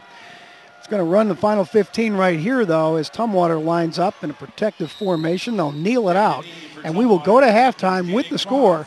The Lynden Lions 27, the Tumwater Thunderbirds 7. That's going to do it for the first half of play. A good one for Lynden for sure, but we still have 24 minutes to play. So the entire second half coming up. We'll take a break, and we will be back with the second half action after when we get back from halftime. Again, the score, Lynden 27, Tumwater 7. Back with the second quarter, or check that, the second half, after we take a break here on the WIAA network. At Les Schwab, along with great prices, our tires come with the kind of protection most other places just don't give you, which includes free flat repairs, equal value replacements, pre-trip safety checks, and more for the entire life of the tire. With the other guys, well, you just never know. So why is free protection on your tires good to have? Lifetime protection. That's our best tire value promise. Les Schwab, doing the right thing since 1952. The future of our state is very important to Washington dairy farmers. And it starts with our youth. The dairy farmers of Washington have been partnering with the WIAA for years. Sports are very important in building good work ethic. They help students by teaching them discipline, teamwork, dedication, and preparing them for the challenges that they're going to have later in life. The dairy farmers of Washington encourage you to support local youth by attending WIAA championship events.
We are back at the Tacoma Dome getting ready for second half action between Lynden and Tumwater in the 2A state title game. How you doing, folks? It's Mike Brown here along with Jordan Johnson. Lynden leads it 27-7 as we get ready to start the second half of play. And Jordan, looking over the statistics from the first half, they pretty much favor Lynden as you would expect, but what stands out the most for you? Just how talented Lynden is. I mean, Lynden is the real deal, not just at the 2A level. I mean, they are legit and then some. They're able to kind of spread the ball around. Zach Biss, 6 catches, 170 yards, 2 touchdowns. Josh Kraft has been lights out, both throwing and running the ball. 10 for 19, 204 yards, and 2 scores. And then he's run for 68 yards as well and a score. So once again, it's been Lynden's offense that has just been, for the most part, dominant. And then their defense has shut down Tumwater and, you know, taken that running game and pretty much not let them do much at all. And it isn't turnovers that's hurting Tumwater so much. It's really more them getting in their own way in a different way. Penalties. They have 7 for 51 yards. And they've only been able to pile up, not even pile up, just total 104 yards of total offense. Meanwhile, the Lions with 291 yards. And a key stat right here, red zone scoring opportunities. They're 4 for 4. Once they get inside that 20, they are putting points on the board. Just showing that senior leadership. I mean, they're dialed on all levels. They're not making a bunch of mistakes. Penalty-wise, it's not really Lynden's that's making them. So, once again, their reason they're here is, well, these kids are really good. So, yeah, it's been an impressive first half, to say the least, for Lynden. Individually, as you'd expect, Josh Kraft leading the way with 58 yards rushing and 204 yards passing, but beyond him, Zach Viss has 170 yards in receptions on 6 catches, 2 of which went for touchdowns. The good news for Tumwater, they get the ball to start the second half, as taking the kickoff is number 20. That's Trevor Davis. He'll work from left to right, and he's going to advance it forward a little bit, not a whole lot. But one thing for sure, Tumwater will have decent field position on offense to begin the second half, and I think they pretty much need to get going right away to get back into this game because they trail by 20 and haven't done a whole lot. Yeah, it's going to be a must, especially within this third quarter, that they first of all don't get down even more and they can show that they can move the ball. Without that, it's going to be really tough come the latter part of the game. Lynden has had a very good game plan defensively. Let's see if Tumwater has made some adjustments at halftime as they run the ball from scrimmage. Here comes a handoff, and the second man through, Christian Cummings. And he's going to pick up some decent yardage on first down. A pickup of about 8 yards, so a good start for the Thunderbirds. We see some of these big receivers like Zach Viss coming up and making that tackle right there. These 6'3" kids showing how agile and how mobile they are for being big DBs. So once again, just the overall athleticism of Lynden is outstanding. Jaden Croft under center. He'll take the snap, get hit in the backfield before he can hand off to Brown. The ball comes loose, but Brown's going to flop on it. He did the smart thing. Instead of trying to pick it up and try to make something happen, just fall on the ball, and it's like, okay, let's start all over again. We kind of goofed up on that one. Jose Martinez, 5'9" and $170, just came flying through there. Came through untouched and lit up Croft. Martinez, one of the 3 linebackers defensively for the Lions, showing they're not ready to stop playing good ball defensively. Boy, they have done an excellent job against this strong Tumwater offense. Speaking with Taylor Barton at halftime, he mentioned that Lynden's one of the best teams in the state of Washington, period, regardless of the level. So. Speaking of getting leveled, Jaden Croft just got clobbered as he went back to pass. Saw a big oncoming rush, couldn't get out of the way, and he just got flattened. Got lit up. Caleb Newman from Lynden just came through right there, 6'3", 220, very talented kid. Took Croft, and that was an outstanding hit. Going to be a flag on the play. So the referee's trying to get it sorted out here. Looked like helmet-to-helmet contact, and it's going to go against Lynden. That came on the sack. And they're very, very conscious of concussions these days at all levels of the game.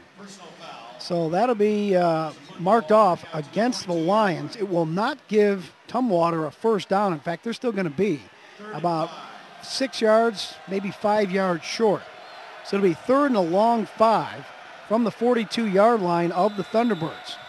Ready to get back to work here. Out of the shotgun, Croft will take the snap. He'll throw left. This one's going to be deflected nicely by big number 77, Caleb Newman. And that'll bring up a 4th and long, and I think the Thunderbirds are going to have to punt it away here. Caleb Newman, talented lineman, two-way starter, like we said, 6'3", 220, one of the better players within the conference. So Lynden, once again, just bringing that pressure. Newman, a defensive end, playing on the right side for the Lions. And back to punt for Tumwater will be Elijah Hill. 2 men deep for the Lions. Those would be Josh Kraft and Luke Christensen. Hill, a left-handed kicker, and check that right-handed. And he'll boot a pretty deep one that's going to be not fielded by anybody. Kraft going back as the ball is going to trickle all the way inside the 5 and now down near the goal line. The Thunderbirds had a chance to stop it inside the 5, but it got away from a deep man and trickles into the end zone. So the Lions got a break there as they'll start 1st and 10 at the 20 rather than potentially the 1 or 2. Not a lot going Tumwater's way right now. That could have been a big opportunity to kind of pin Lynden in their own territory and couldn't quite get the ball right there. So that's very unfortunate. So Tumwater unable to do anything offensively. They were helped out by a 15-yard penalty a little bit. That set up a 3rd and 5, but they had gone backwards too much and couldn't make up for it and get a 1st down. So now the Lions on offense, where they have been pretty razor sharp here throughout most of the game. They have scored on 4 different possessions. Here's Kraft back to pass. He's going for the home run ball on the first play, and he's going to hook up with the receiver. On the far side, he connects with John Shine. Is that Shine? Yeah, John Shine. That is a big gain right there.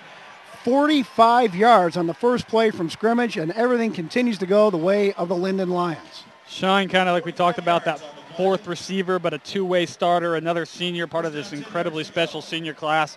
He's 6'2", $170. So, once again, they got these 4 receivers that are all just lights out, and 3 of them 6'3", 1 6'2", all of them athletic, and they're doing big things.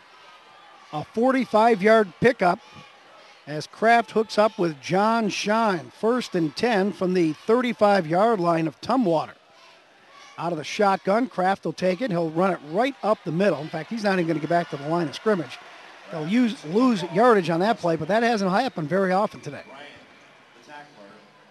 No, we'll see what Kraft's got in store for the second half. But Tumwater had to make some adjustments at halftime if they want to compete. So it'll be really interesting to see what they do. 2nd and 11 from the 36-yard line of Tumwater. A loss of about a half a yard on the play. Double receivers to either side for the Lions as they line it up. Out of the shotgun, Kraft back to pass. Looking left, now right. Now he's got to scramble as the pressure gets to him, and he's going to get dropped behind the line of scrimmage. That'll officially be a sack as Nick Forstell got to him. Defensive end Nick Forstell getting his name on the radio here. Yeah, Mr. Forstell and that Tumwater D-line is also very impressive with Jamie Bryant leading it. So, once again, taking nothing away from Tumwater. Very, very impressive, but Lynden's just really good. Well, that's tackles for a loss on back-to-back plays. Good sign for the Thunderbirds after giving up the 45-yard reception on the first play of this drive. Now a 3rd and 13 for the Lions. This is where Tumwater has to stop them. And we got a flag as Big 84, Forstell, jumped over the line of scrimmage, but was he drawn off? And I believe he was.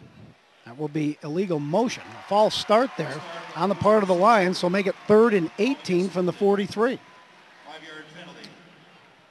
Yeah, Forstell is a talented kid as well, 6'3", 205, only a junior. So another one of those underclassmen that Tumwater has coming back next year. Someone they're going to be really happy to see. Well, let's see what the Lions have up their sleeve. Staring at a 3rd and 18. Out of the shotgun, Kraft back to pass. He'll throw a bullet. Kind of a low throw, but I think it was caught by Zach Viss, who's been getting it done all day long. He's going to be right near the 1st down marker And this one might require a measurement. Let's see where they spot the ball. It's going to be close, and it is going to be a first down.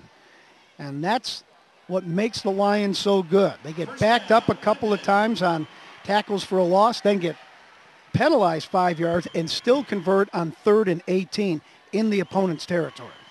Yeah, Kraft just drops back. He's got a lot of confidence. Every ball he's thrown, I mean, he's looking off. He's doing what he needs to do to make sure he's getting to the right receivers. And once again, just really can't say enough good things. 2 receivers wide to either side. Kraft in the shotgun, and as usual, he and the other skill position players look to the sideline to get the play call. He'll take the snap, looks left, now has to scramble right. Flag on the play. He's going to throw it into the end zone. There's a wide open man down there. That's Jelani Phelps, and he makes the catch for the touchdown, but I think this one's coming back. We may have had a hold as Kraft was scrambling out of the pocket. So don't get too excited, Lions fans. I think that one is not going to count. And that's the way the body language of the Lions appears, is they're going to have to run another play here. Forstall wound up without his helmet at the end of that play, the 6'3" junior. So, yeah, this is coming back. Holding is a call against Lynden. So that will go against the Lions. It's going to back them up 10 yards. And if they do the spot foul thing, it's going to be first and more than 20 yards because Kraft was scrambling out of the pocket well behind the line of scrimmage. So we're going to get the official indication of holding against the Lions. And, boy, let's see where this one's. They're going to set the ball down at the 42. And that's going to bring up a First and 27. First and 27 now. The 42-yard line. So the spot foul behind the line of scrimmage on 1st and 10 backed them up even more. So here we go. 1st and 27. Lynden at the 42-yard line of Tumwater. Trips right, 2 receivers wide left. They throw left side. Got a man right there. It's going to be caught by number 37. That is Trent Postma, and he'll carry it down inside the 20-yard line. He almost picked up all the yardage needed for the first down. Got pushed out of bounds at the 18. That's that sophomore standout that Lynden has on this primarily senior-based team. So Postma's getting some extremely crucial state championship experience right now, doing a really good job. So the ball at the 18-yard line, 2nd and 3. And there's Lynden just with another dagger. Picking up 24 yards on that pass from Kraft to Trent Postma. Postma in the backfield, now shifting from right to left. He'll get the handoff straight up the middle. He'll get the first down a lot more. He eludes a tackler and gets bumped into and knocked down inside the 5-yard line. He had a lot of daylight in front of him. Looked like he might run for the end zone and pick up 6 more. But a defender came in at the last second and knocked him to the ground. But still a first down. It'll be 1st and goal from the 2-yard line for the Lions. I really like Postma. He's that kid that's playing D-line as well, starts on the defensive line and comes in and plays running back. So took a shot there from the league MVP, Andrew Brown, but popped back up, and they're in good position. This is Linden's first possession of the second half, and they're making it count with some big plays. 1st and goal at the 2. Kraft back to pass. He'll throw front corner of the end zone. And this one's going to be gathered in and a score for a touchdown. That one caught by Zach Shagrin, and another 6 points for the Lions as they make it 33-7 with 6:21 to go in the third quarter.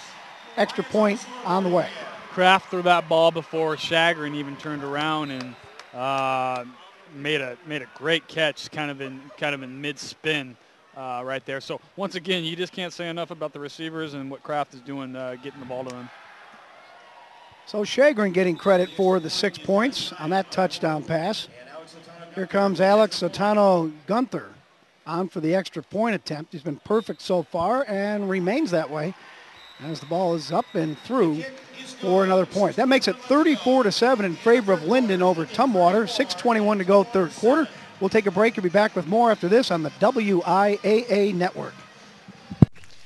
At Les Schwab, along with great prices, our tires come with the kind of protection most other places just don't give you, which includes free flat repairs, equal value replacements, pre-trip safety checks, and more for the entire life of the tire. With the other guys, well, you just never know. So why is free protection on your tires good to have? Lifetime protection. That's our best tire value promise. Les Schwab, doing the right thing since 1952.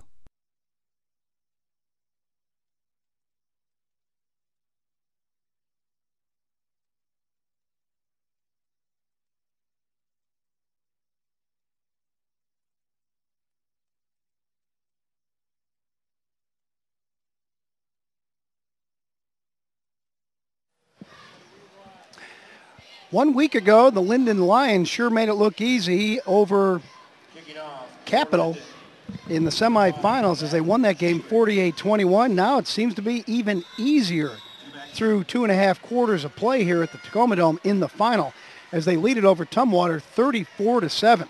Welcome back to the Tacoma Dome, fans. Mike Brown here along with Jordan Johnson. The ensuing kickoff goes to the far sideline, gathered in by one of the Thunderbirds over there. It looked like it was Gabe Gleasis out of bounds, and decent field position for Tumwater to begin this next possession. Field position continues to not be a problem for Tumwater. They seem to be their biggest obstacle as they've shot themselves in the foot a number of times, mainly with penalties and 1 turnover. 7-play, 80-yard drive. Took them 3 minutes and 45 seconds. Linden's is firing on all cylinders right now. Here's Cummings with the ball on the first play on the next possession for Tumwater. He'll work it right side for a decent pickup of about 5 yards. Christian Cummings has been one positive player, at least offensively, for the Thunderbirds in this game, but they need a whole lot more, trailing 34-7. I just think it's a very interesting dynamic when a team, gets down, has to come back, and they're a running team. It's very difficult to do so, and you can't just switch up and start throwing all of a sudden. You have to been able to do that before. So once again, this is where it's going to be really tough for Tumwater to make this comeback right now. Tyra Snow with the carry on second down. You work it up to within 2 yards of the first down, and pretty much what you have to do, I would think, Jordan, if you're the type of team that runs and you're behind, you just got to do a lot of things right consistently, like pick up decent yardage over and over and over. Here's a throw on third down. It's going to be completed to Andrew Brown. That's the first down of the second half for Tumwater as they get near midfield. A nice play right there. Picked up about 12 yards as Croft hooks up with Andrew Brown. Tumwater is still yet to put up any offensive points, so it's really important if they're going to get back in this game that they get a score right here. The 7 points they do have came on a defensive touchdown and interception by the linebacker David Durden, a 23-yard return for a score back in the first quarter. So the Thunderbirds, a good start to this possession right here, nearing midfield. Croft will turn, hand off on some misdirection in the backfield, and a decent pickup as Tyra Snow falls forward for about a 5-yard gain. Stoppage on the play as we have a penalty. And this could be just about anything. Possibly a hold. Ooh. Well, we saw helmet to helmet contact. I'm wondering, but yes, it is. They've definitely been very sensitive with that, which I completely understand. The one before with Croft getting lit up, didn't really see that, but that's going to be 15 yards marked off against Lynden. Second time they've been flagged for that particular penalty. It'll put the ball at the 31-yard line, and 1st and 10 for Tumwater with 4:49 to go in the third quarter. Clock will start up now as Croft will hand off. Cummings will get the ball, sheds one to would-be tackler, now makes a second man miss, and finally brought down on a nice ankle tackle. And that one being done by number 20, John Shine, who's also shined on offense as a wide receiver. Yeah, Shine's been awesome tonight. He's one of those two-way starters for Lynden, and very talented kid. Like we talked about before, having a big day in the state championship. Here's a throw to the near side as Andrew Brown tries to elevate to get up to that one. Croft threw that one way too high. That'll go incomplete and bring up a 3rd and 7. They've got a lot of these guys going both ways that we're looking at here for Lynden, but they don't seem to have a problem, especially the skill kids. We got Kraft, this, and then we got Shine over there. So once again, their skill kids seem to be going both ways, but they're fairly dominant. Croft goes to the sideline to get the next play. Now he's back out there. They break the huddle, and they need something big right here. I'm sure they'll go for it on 4th, but 3rd and a long 7 as Croft goes back to pass, looking for Brown. He now turns, runs the other way. Now throw downfield. Brown and another receiver down there, but it's going to go into the hands of a defender instead. And that'll be an interception as Shine goes up to get it. He was in the right place. The ball appeared to be underthrown. And it was an easy pickoff for Shine and the Lions, and they'll take over on offense. It seems like Jelani Phelps is the only skill kid that's not going both ways for Lynden. And once again, that just kind of shows Tumwater's not used to not being able to run the ball. And when they're forced to throw, we have an example of what kind of happens right there. So it's just kind of Lynden is extremely dominant right now. It almost seemed like a situation where they should have just been going for the first down, because even if they came up a little short, they're going to go for it on 4th. Instead, they threw the home run ball and got picked off. So here come the Lions back the other way. 3:59 to go in the 3rd quarter. Lynden leading it 34-7 in the 2A title game. Handoff, left side, as they give the ball to Trent Postma, who's been getting a decent amount of playing time in that backfield. I'm starting to wonder if Luke Christensen may have gotten nicked up in the first half. He is the normal starter at running back for the Lions, and we haven't seen him in here yet in the second half.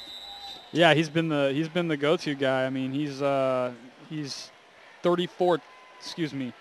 28 touchdowns deep on the season coming into today. So when he's not in the ball game, you can pretty much assume that there's an injury. Or they're way ahead. Since he seemed to have come out in the first half, why you would think an injury. Out of the shotgun, Kraft back to pass. He'll throw a deep pass down toward the near sideline. It's going to be hauled in. Once again, Viss. He sheds one tackler and now gets dropped from behind as number 17, Craig Westby, came up to bring him down. But not before he picks up a ton of yardage. Looks like 45, 54 yards or so. We do have a penalty on the play, apparently. But that's about the 4th time that Kraft is hooked up deep with a receiver, usually to Zach Viss. Luke Christensen actually has a shoulder injury. Rylan Spencer, my guy at NEI, just updated me on that. So he's dealing with a shoulder. So we wish him the best on that. But Zach Viss, I mean, what is that, 250 on the game or more receiving wise? So came in with a $170 after the first half. So just outstanding. Another outstanding play by Viss. Penalty is sideline warning. Well, we got the penalty officially be announced as a sideline warning. On either one side or the other, they may have been getting extended beyond that line. It looked like it was against Lynden. There is kind of like a wide, narrow box along the sideline that everybody is supposed to stay within. It's from the 25 to the 25. Also, something may have been said. We saw that happen in a semifinal game last week. One way or the other, Lynden will have the ball and the first down after the big play of 53 yards. Kraft to Viss puts the ball at the 29-yard line of Tumwater. Lynden with a 34-7 lead and very much in control. As they run another play here, they're going to hand it off to Trent Postma. And he'll dodge left and right up the middle, pick up a few yards. Once again, Postma in for starter Luke Christensen, who suffered a shoulder injury in the first half.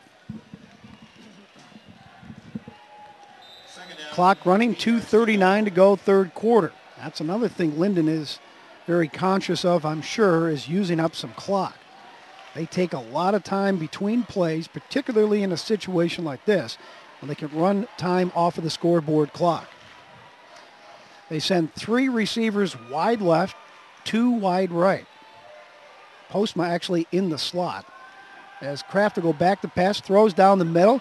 Intended receiver tripped up, but no penalty on the play. He was trying to hook up with Viss on a deep slant pattern, and that'll go incomplete and bring up a 3rd and 8. Viss came in with 658 yards receiving on the day and has about 250 just in today's game. So extremely impressive afternoon for Mr. Zach Viss, who's going to be pushing 1,000 yards before today's over. And we should mention that Kraft isn't just focusing on him. He's spread it around. Oh, Jelani yeah. Phelps, Dax Shagrin, and John Shine all have receptions as well. Yep. Shagrin's got a touchdown catch. Yep. Out of the shotgun, Kraft looking left. Now bouncing around the backfield. Good protection. Finally has to throw it away. He does, and almost had Dax Shagrin. Shagrin was coming, had to run a long way to try to get to the ball. He dove for it, full extension, but couldn't quite hang on. And that'll go incomplete and bring up a 4th and 8.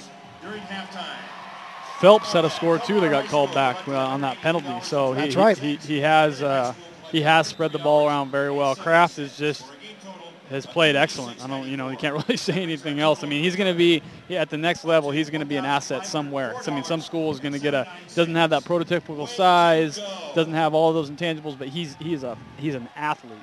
Are you thinking maybe D3 or maybe a D1? No, I think he can play up a little bit. I mean, we'll see. That throw right there is on a dime, and that's Zach Viss again. Into the end zone for the touchdown. We see the assistants up here in the press box area raising their hands. They are very jubilant as the Lions score once again, and once again it goes to Zach Viss. That is his 3rd touchdown pass of the game, or reception of the game, and it comes with 1:51 to go in the 3rd quarter. And the Lions now pulling away in a big way. They lead it 40-7 with the extra point on the way. Yeah. We're on the half of the Tacoma Dome where the Tumwater fans are, and you haven't heard much noise over here. No, I didn't know they were over here. Pretty quiet, but once again, nothing against Tumwater. It's Lynden that's just extremely talented. They're one of the best teams in the region. And this is a special senior class that they got, and Tumwater is traditionally a power, and they're here for a reason too. So. I think they got a lot to look forward to with 10 underclassmen starting. Well, extra point is good. Makes it 41-7 in favor of Lynden. We'll take a break and be back with more 3rd quarter action after this on the WIAA network. The future of our state is very important to Washington dairy farmers. And it starts with our youth.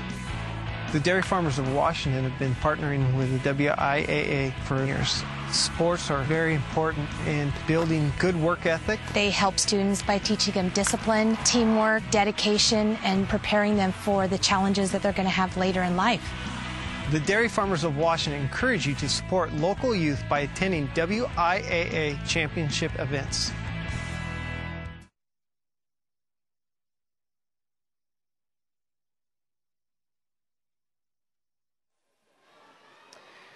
Here we go, more 3rd quarter action at the Tacoma Dome, the 2A state title game, and it's being dominated by Lynden 41-7 after another very clinical scoring drive. Jordan Johnson, what did they do on that last one?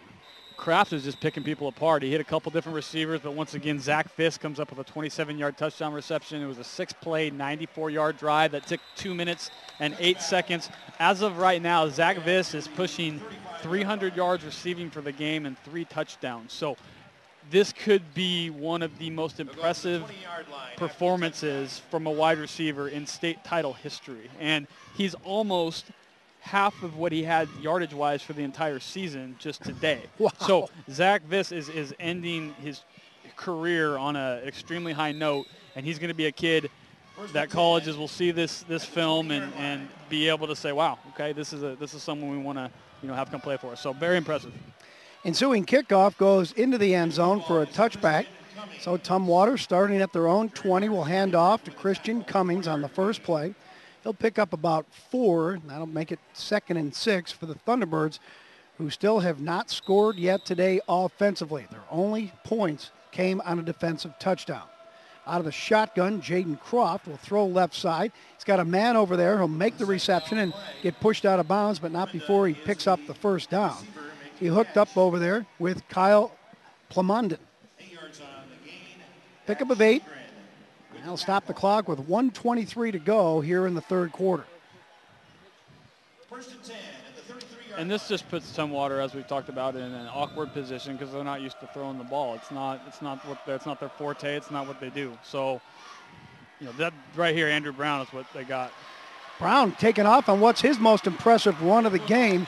He's going to get a first down and more, pickup of about 15 yards right there as he just took off. We haven't seen that kind of speed from him yet today.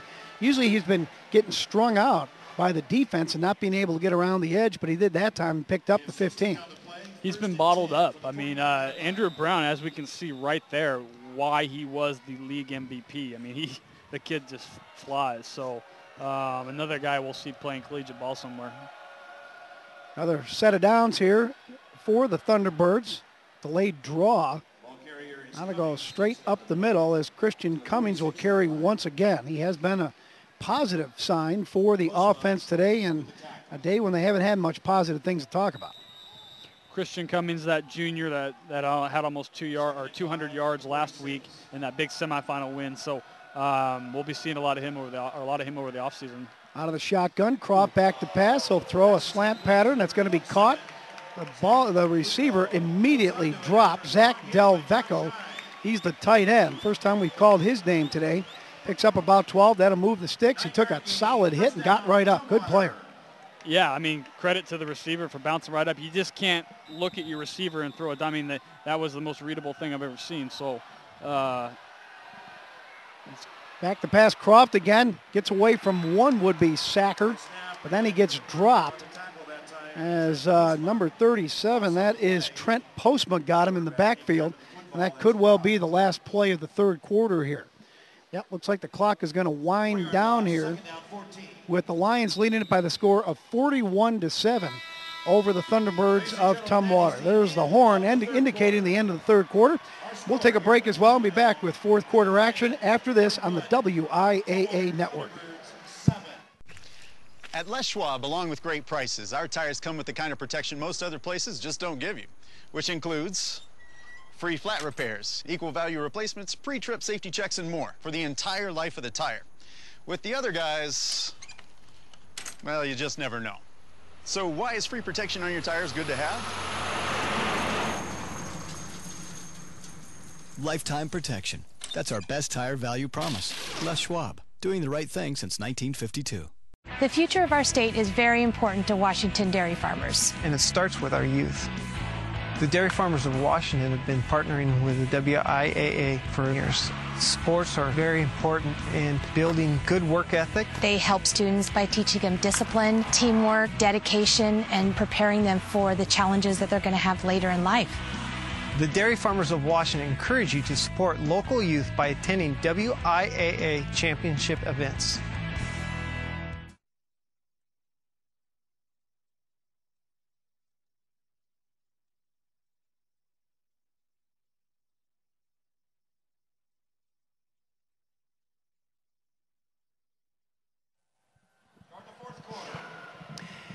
Fourth quarter ready to get underway here, and it will be Tumwater with the ball, throwing and completing a pass.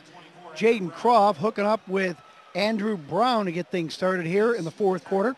I'm Mike Brown along with Jordan Johnson bringing to the action here on the WIAA network. Lynden has been in control the entire game, and they lead it big, 41-7 in the opening minute of the fourth quarter.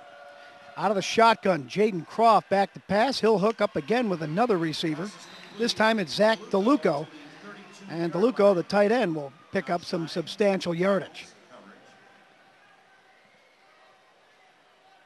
We're looking at the record books here for the state championship, and I believe 267 is the record for receiving yards in a state title game. So we're going to get official confirmation on that probably pretty soon. But I think Zach Viss could have the all-time state record right now, if not at the end of the game. Timeout being called by Tumwater. Let's keep it right here to talk more about that, Jordan. First time out of the second half by the Thunderbirds, by the way. So Zach Viss, we think might already have the new record then. Yeah, Kirby Moore from Prosser had 267 back in 2008 against Lynden. So this is, once again, we haven't got complete confirmation on that, but we believe that this is broken the all-time record, which is a pretty cool thing, ending his senior year. And Kirby Moore, many of you may remember as the Boise State kid. So, you know, someone that, you know, out of Prosser. Many people remember the name Moore out of there for obvious reasons. So, yeah, once again, great job. Zach Viss is ending his career on a very high note. Well, we just might have confirmation right now, Jordan. We just got the third quarter stats, and Zach Viss has 271 yards, which is 4 more. Yep, broke the all-time record. So congratulations to Zach Viss and this entire Lynden team. Josh Kraft has been outstanding getting him the ball. So unbelievable performance by him. On 4th and 5, here's Croft going back to pass, now tucking the ball in and running it straight up the middle. And he's going to get enough for the first down, and that coming on 4th and 5, as they had to convert right there. So the drive will stay alive as they get a fresh set of downs. The ball at the 26-yard line of Lynden. And the Lions defense, I'm thinking, is saying to themselves, why don't we just try to finish this out by not allowing any points? So there's going to be a battle going on down there, as the Thunderbirds offense has not scored yet today. Croft turns, fakes the handoff, rolling to his right. He'll throw and complete the pass. This time to number 21, Tyra Snow, out of the backfield. The Thunderbirds do have 7 points, but they came defensively, as linebacker David Durden returned an interception 23 yards for a score back in the first quarter. That made it a 10-7 game at the time. We figured we were in for a pretty good battle, but since then, Lynden has just taken off. Yeah, the Lynden offense is just dialed, and they are really, really good. Now Tumwater has to throw the ball a bunch, and their pressure, like right here, has just been unbelievable. Croft trying to run away from trouble, just can't get away from the pursuit, and it was big, too. They had 3 different defensive linemen coming in there, putting on the pressure, and they finally drop him for a loss. That'll be officially a sack of, boy, they're going to back him up a good 16 yards. A loss of 16 brings up 3rd and 23. 3rd and 23 to go. Boy, it has just been a tough day for the Thunderbirds, particularly on offense. As much as their defense has given up points, offensively, they just have not been able to get much done. I think it's tough for any run-based team if they do get down for whatever reason to make a comeback, because it just takes them out of their comfort zone. Croft back to pass on 3rd and 23. Going to get flushed out of the pocket again, and he is going to get dropped.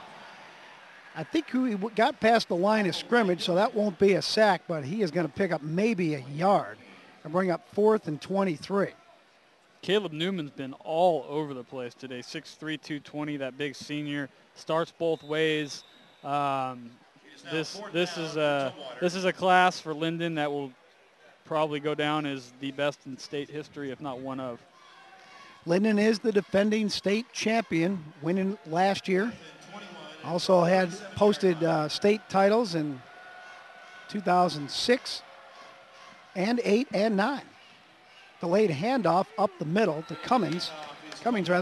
He'll pick up about 5, and the Thunderbirds will turn the ball over on downs. They had a 4th and 21 right there. And Lynden, I would think right here, will just start running it up the middle between the tackles to try to work on that clock. They have a very comfortable lead of 41-7.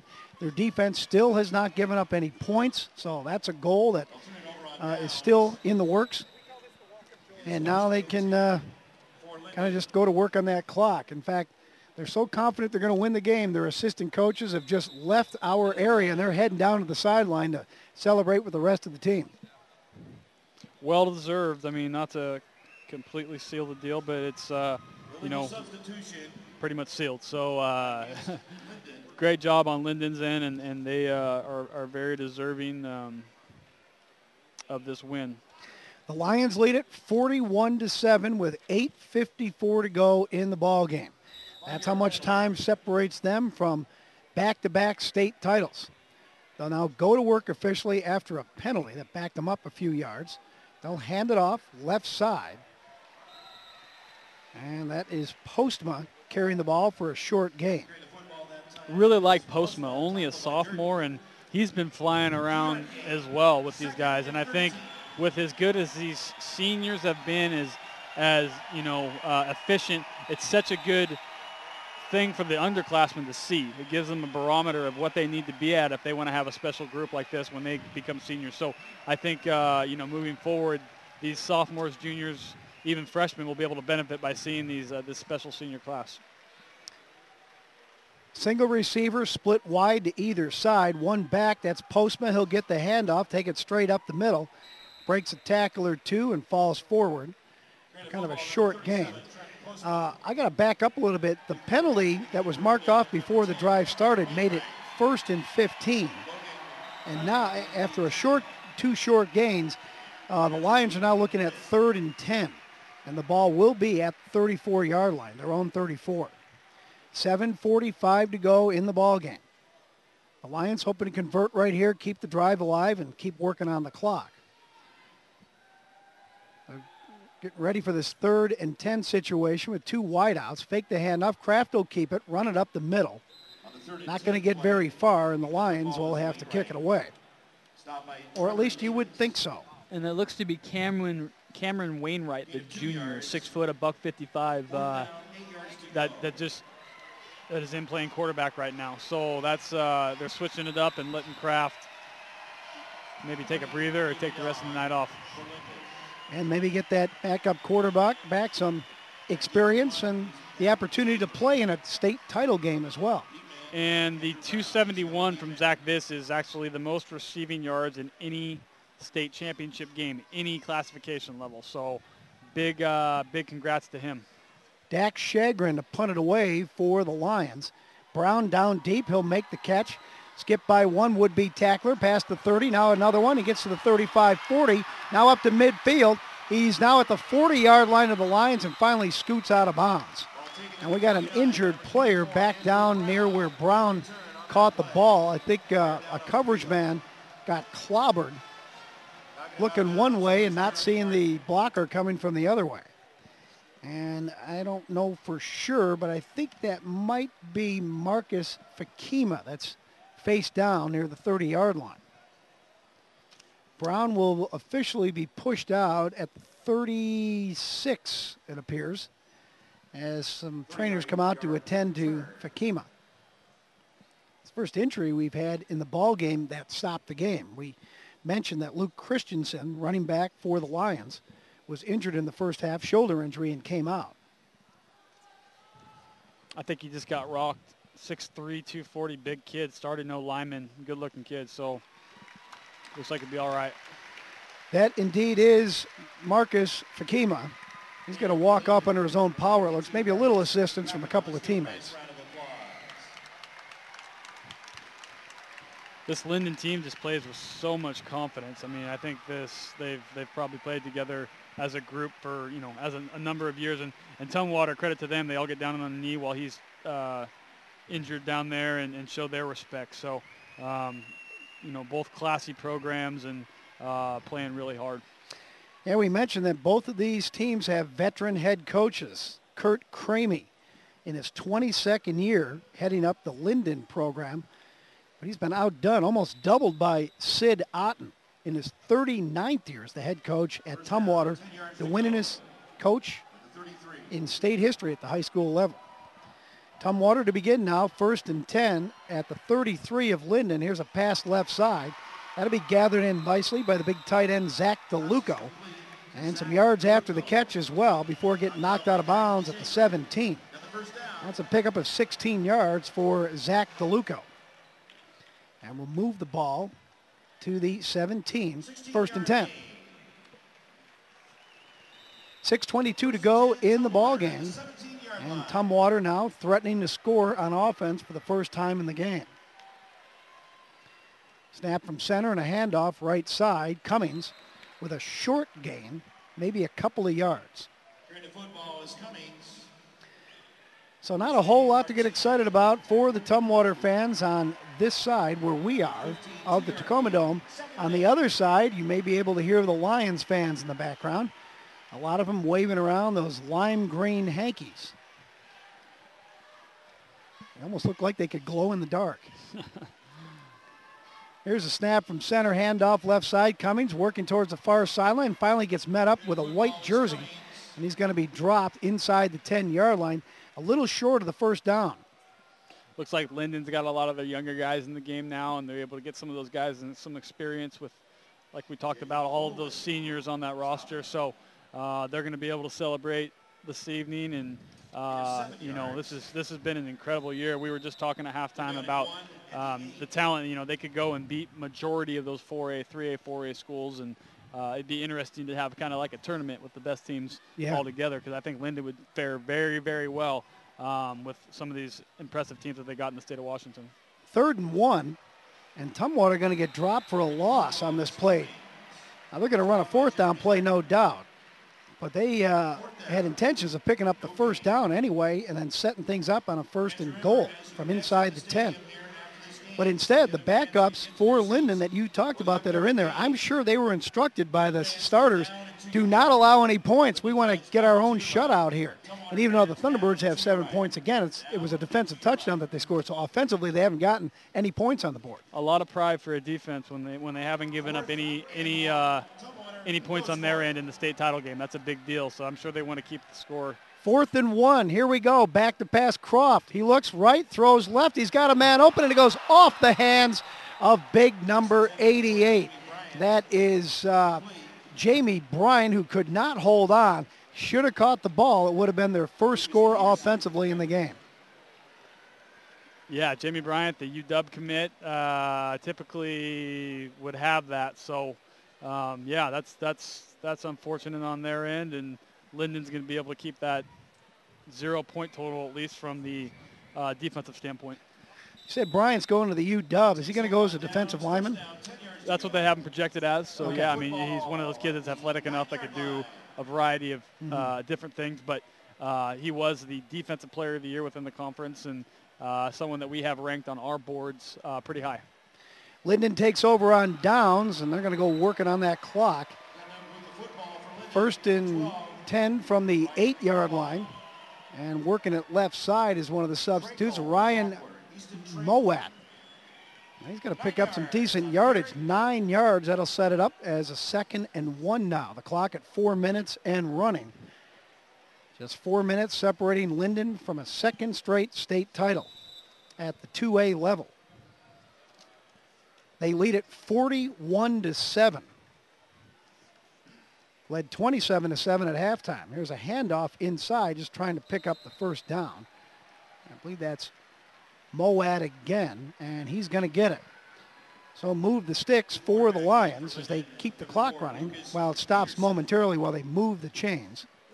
Lucas Peterson in there at quarterback for Lynden right now, the sophomore. So the experience gained by getting into a state title game in the Dome is big. You know, you're able to get out in front of all these people and represent your community, and Linden's one of those programs that will be back in this type of situation. So it'll be very interesting to see what they can do moving forward.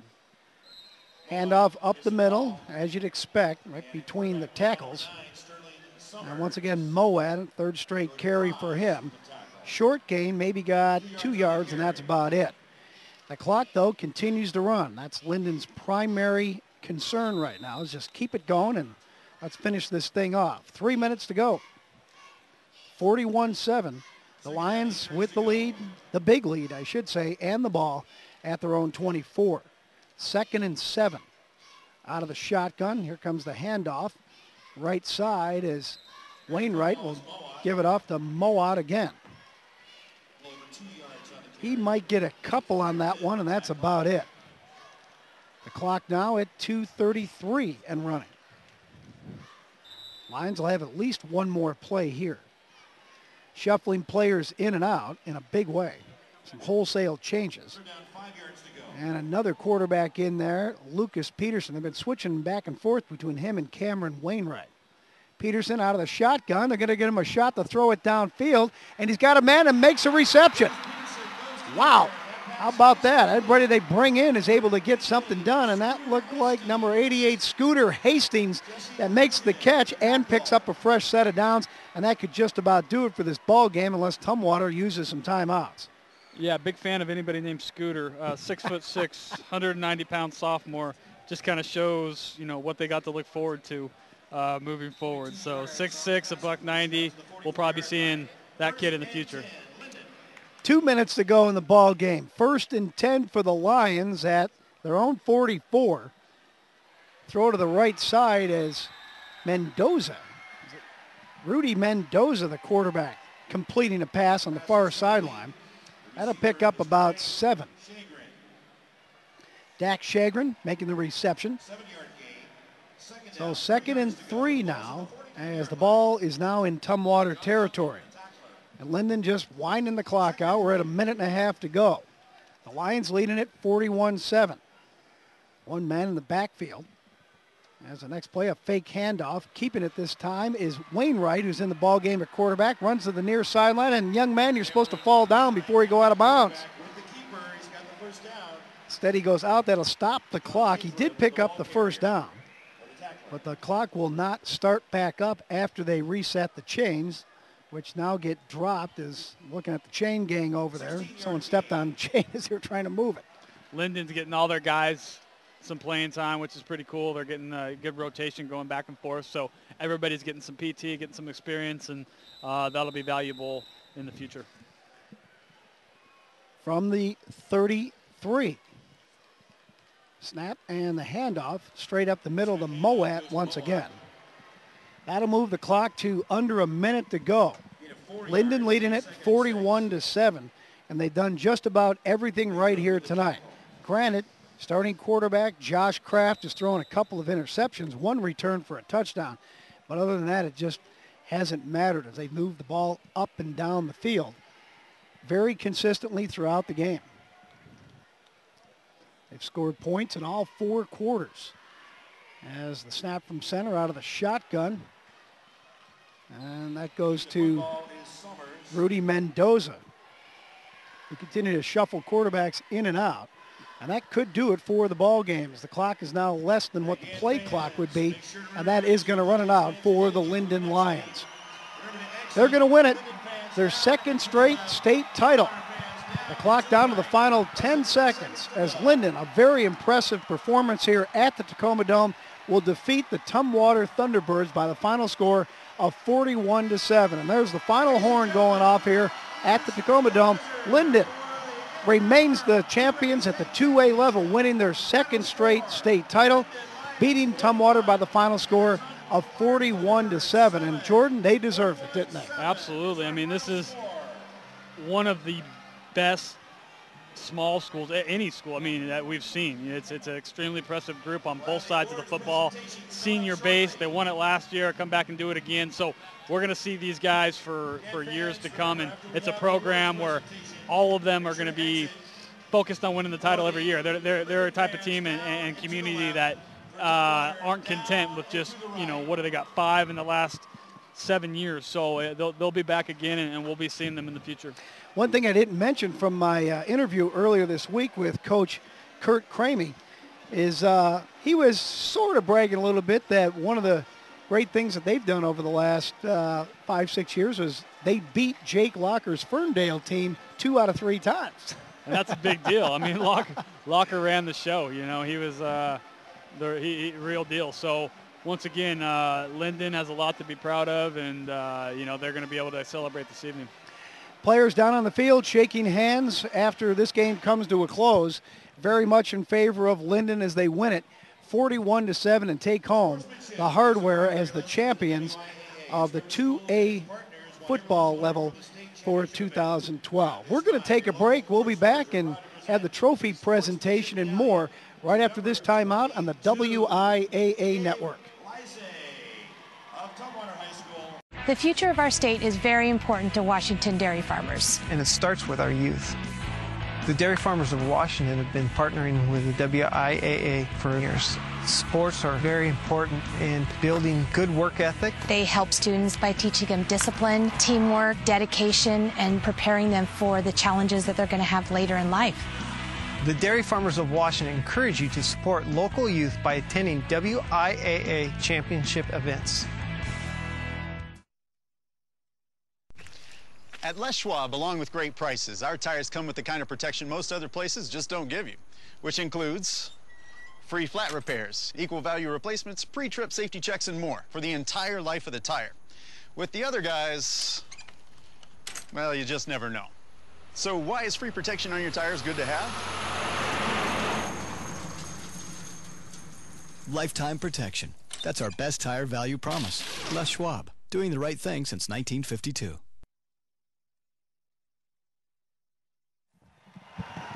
We are back at the Tacoma Dome, where Lynden has just completed a 41-7 victory over Tumwater for the state title at the 2A level.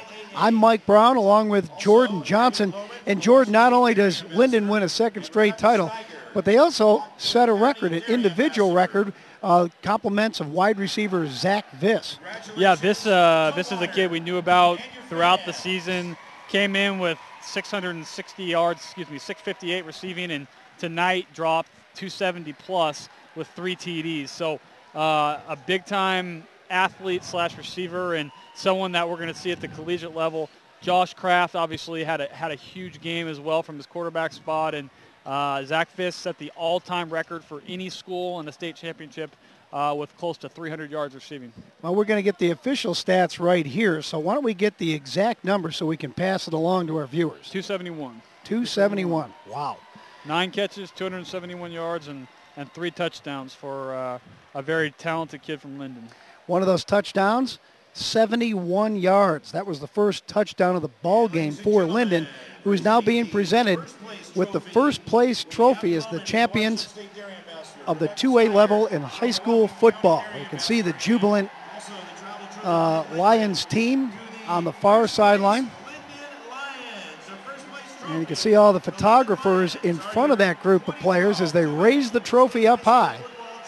They're familiar with it. They did it last year, and they've won 5 in the last 7 years or 8 years. That's a pretty good program right there, Jordan. You know, and we saw what they did with those younger guys, getting them all in the ball game as the game was at the tail end there, and got a lot of guys some experience and some PT. So that'll be very beneficial moving forward. But this senior class that they have right now, you know, can go down as the most special group that they've ever had by far and away. So it's, 5 state titles in 7 years is just extremely impressive. Once again, the final score, 41-7, Lynden over Tumwater. There's still 2 championship games to go, and Jordan and I will be calling for you the next one, the 1B title game between Liberty Christian and Nia Bay. It'll be right here on the WIAA network coming up next. We're going to take a little break, and then we'll be back for the start of that game, which is scheduled to kick off at 4 o'clock. That'll be about 25 minutes from right now. But once again, the final score here for the 2A title game, Lynden 41 and Tumwater 7. That'll do it. A big thanks to our technical crew, and I'll inform my color commentator, Jordan Johnson. This is Mike Brown saying thanks a lot for listening in here on the WIAA network. So long for now. The future of our state is very important to Washington dairy farmers. And it starts with our youth. The dairy farmers of Washington have been partnering with the WIAA for years. Sports are very important in building good work ethic. They help students by teaching them discipline, teamwork, dedication, and preparing them for the challenges that they're going to have later in life. The dairy farmers of Washington encourage you to support local youth by attending WIAA championship events. At Les Schwab, along with great prices, our tires come with the kind of protection most other places just don't give you, which includes free flat repairs, equal value replacements, pre-trip safety checks, and more for the entire life of the tire. With the other guys, well, you just never know. So why is free protection on your tires good to have? Lifetime protection. That's our best tire value promise. Les Schwab, doing the right thing since 1952.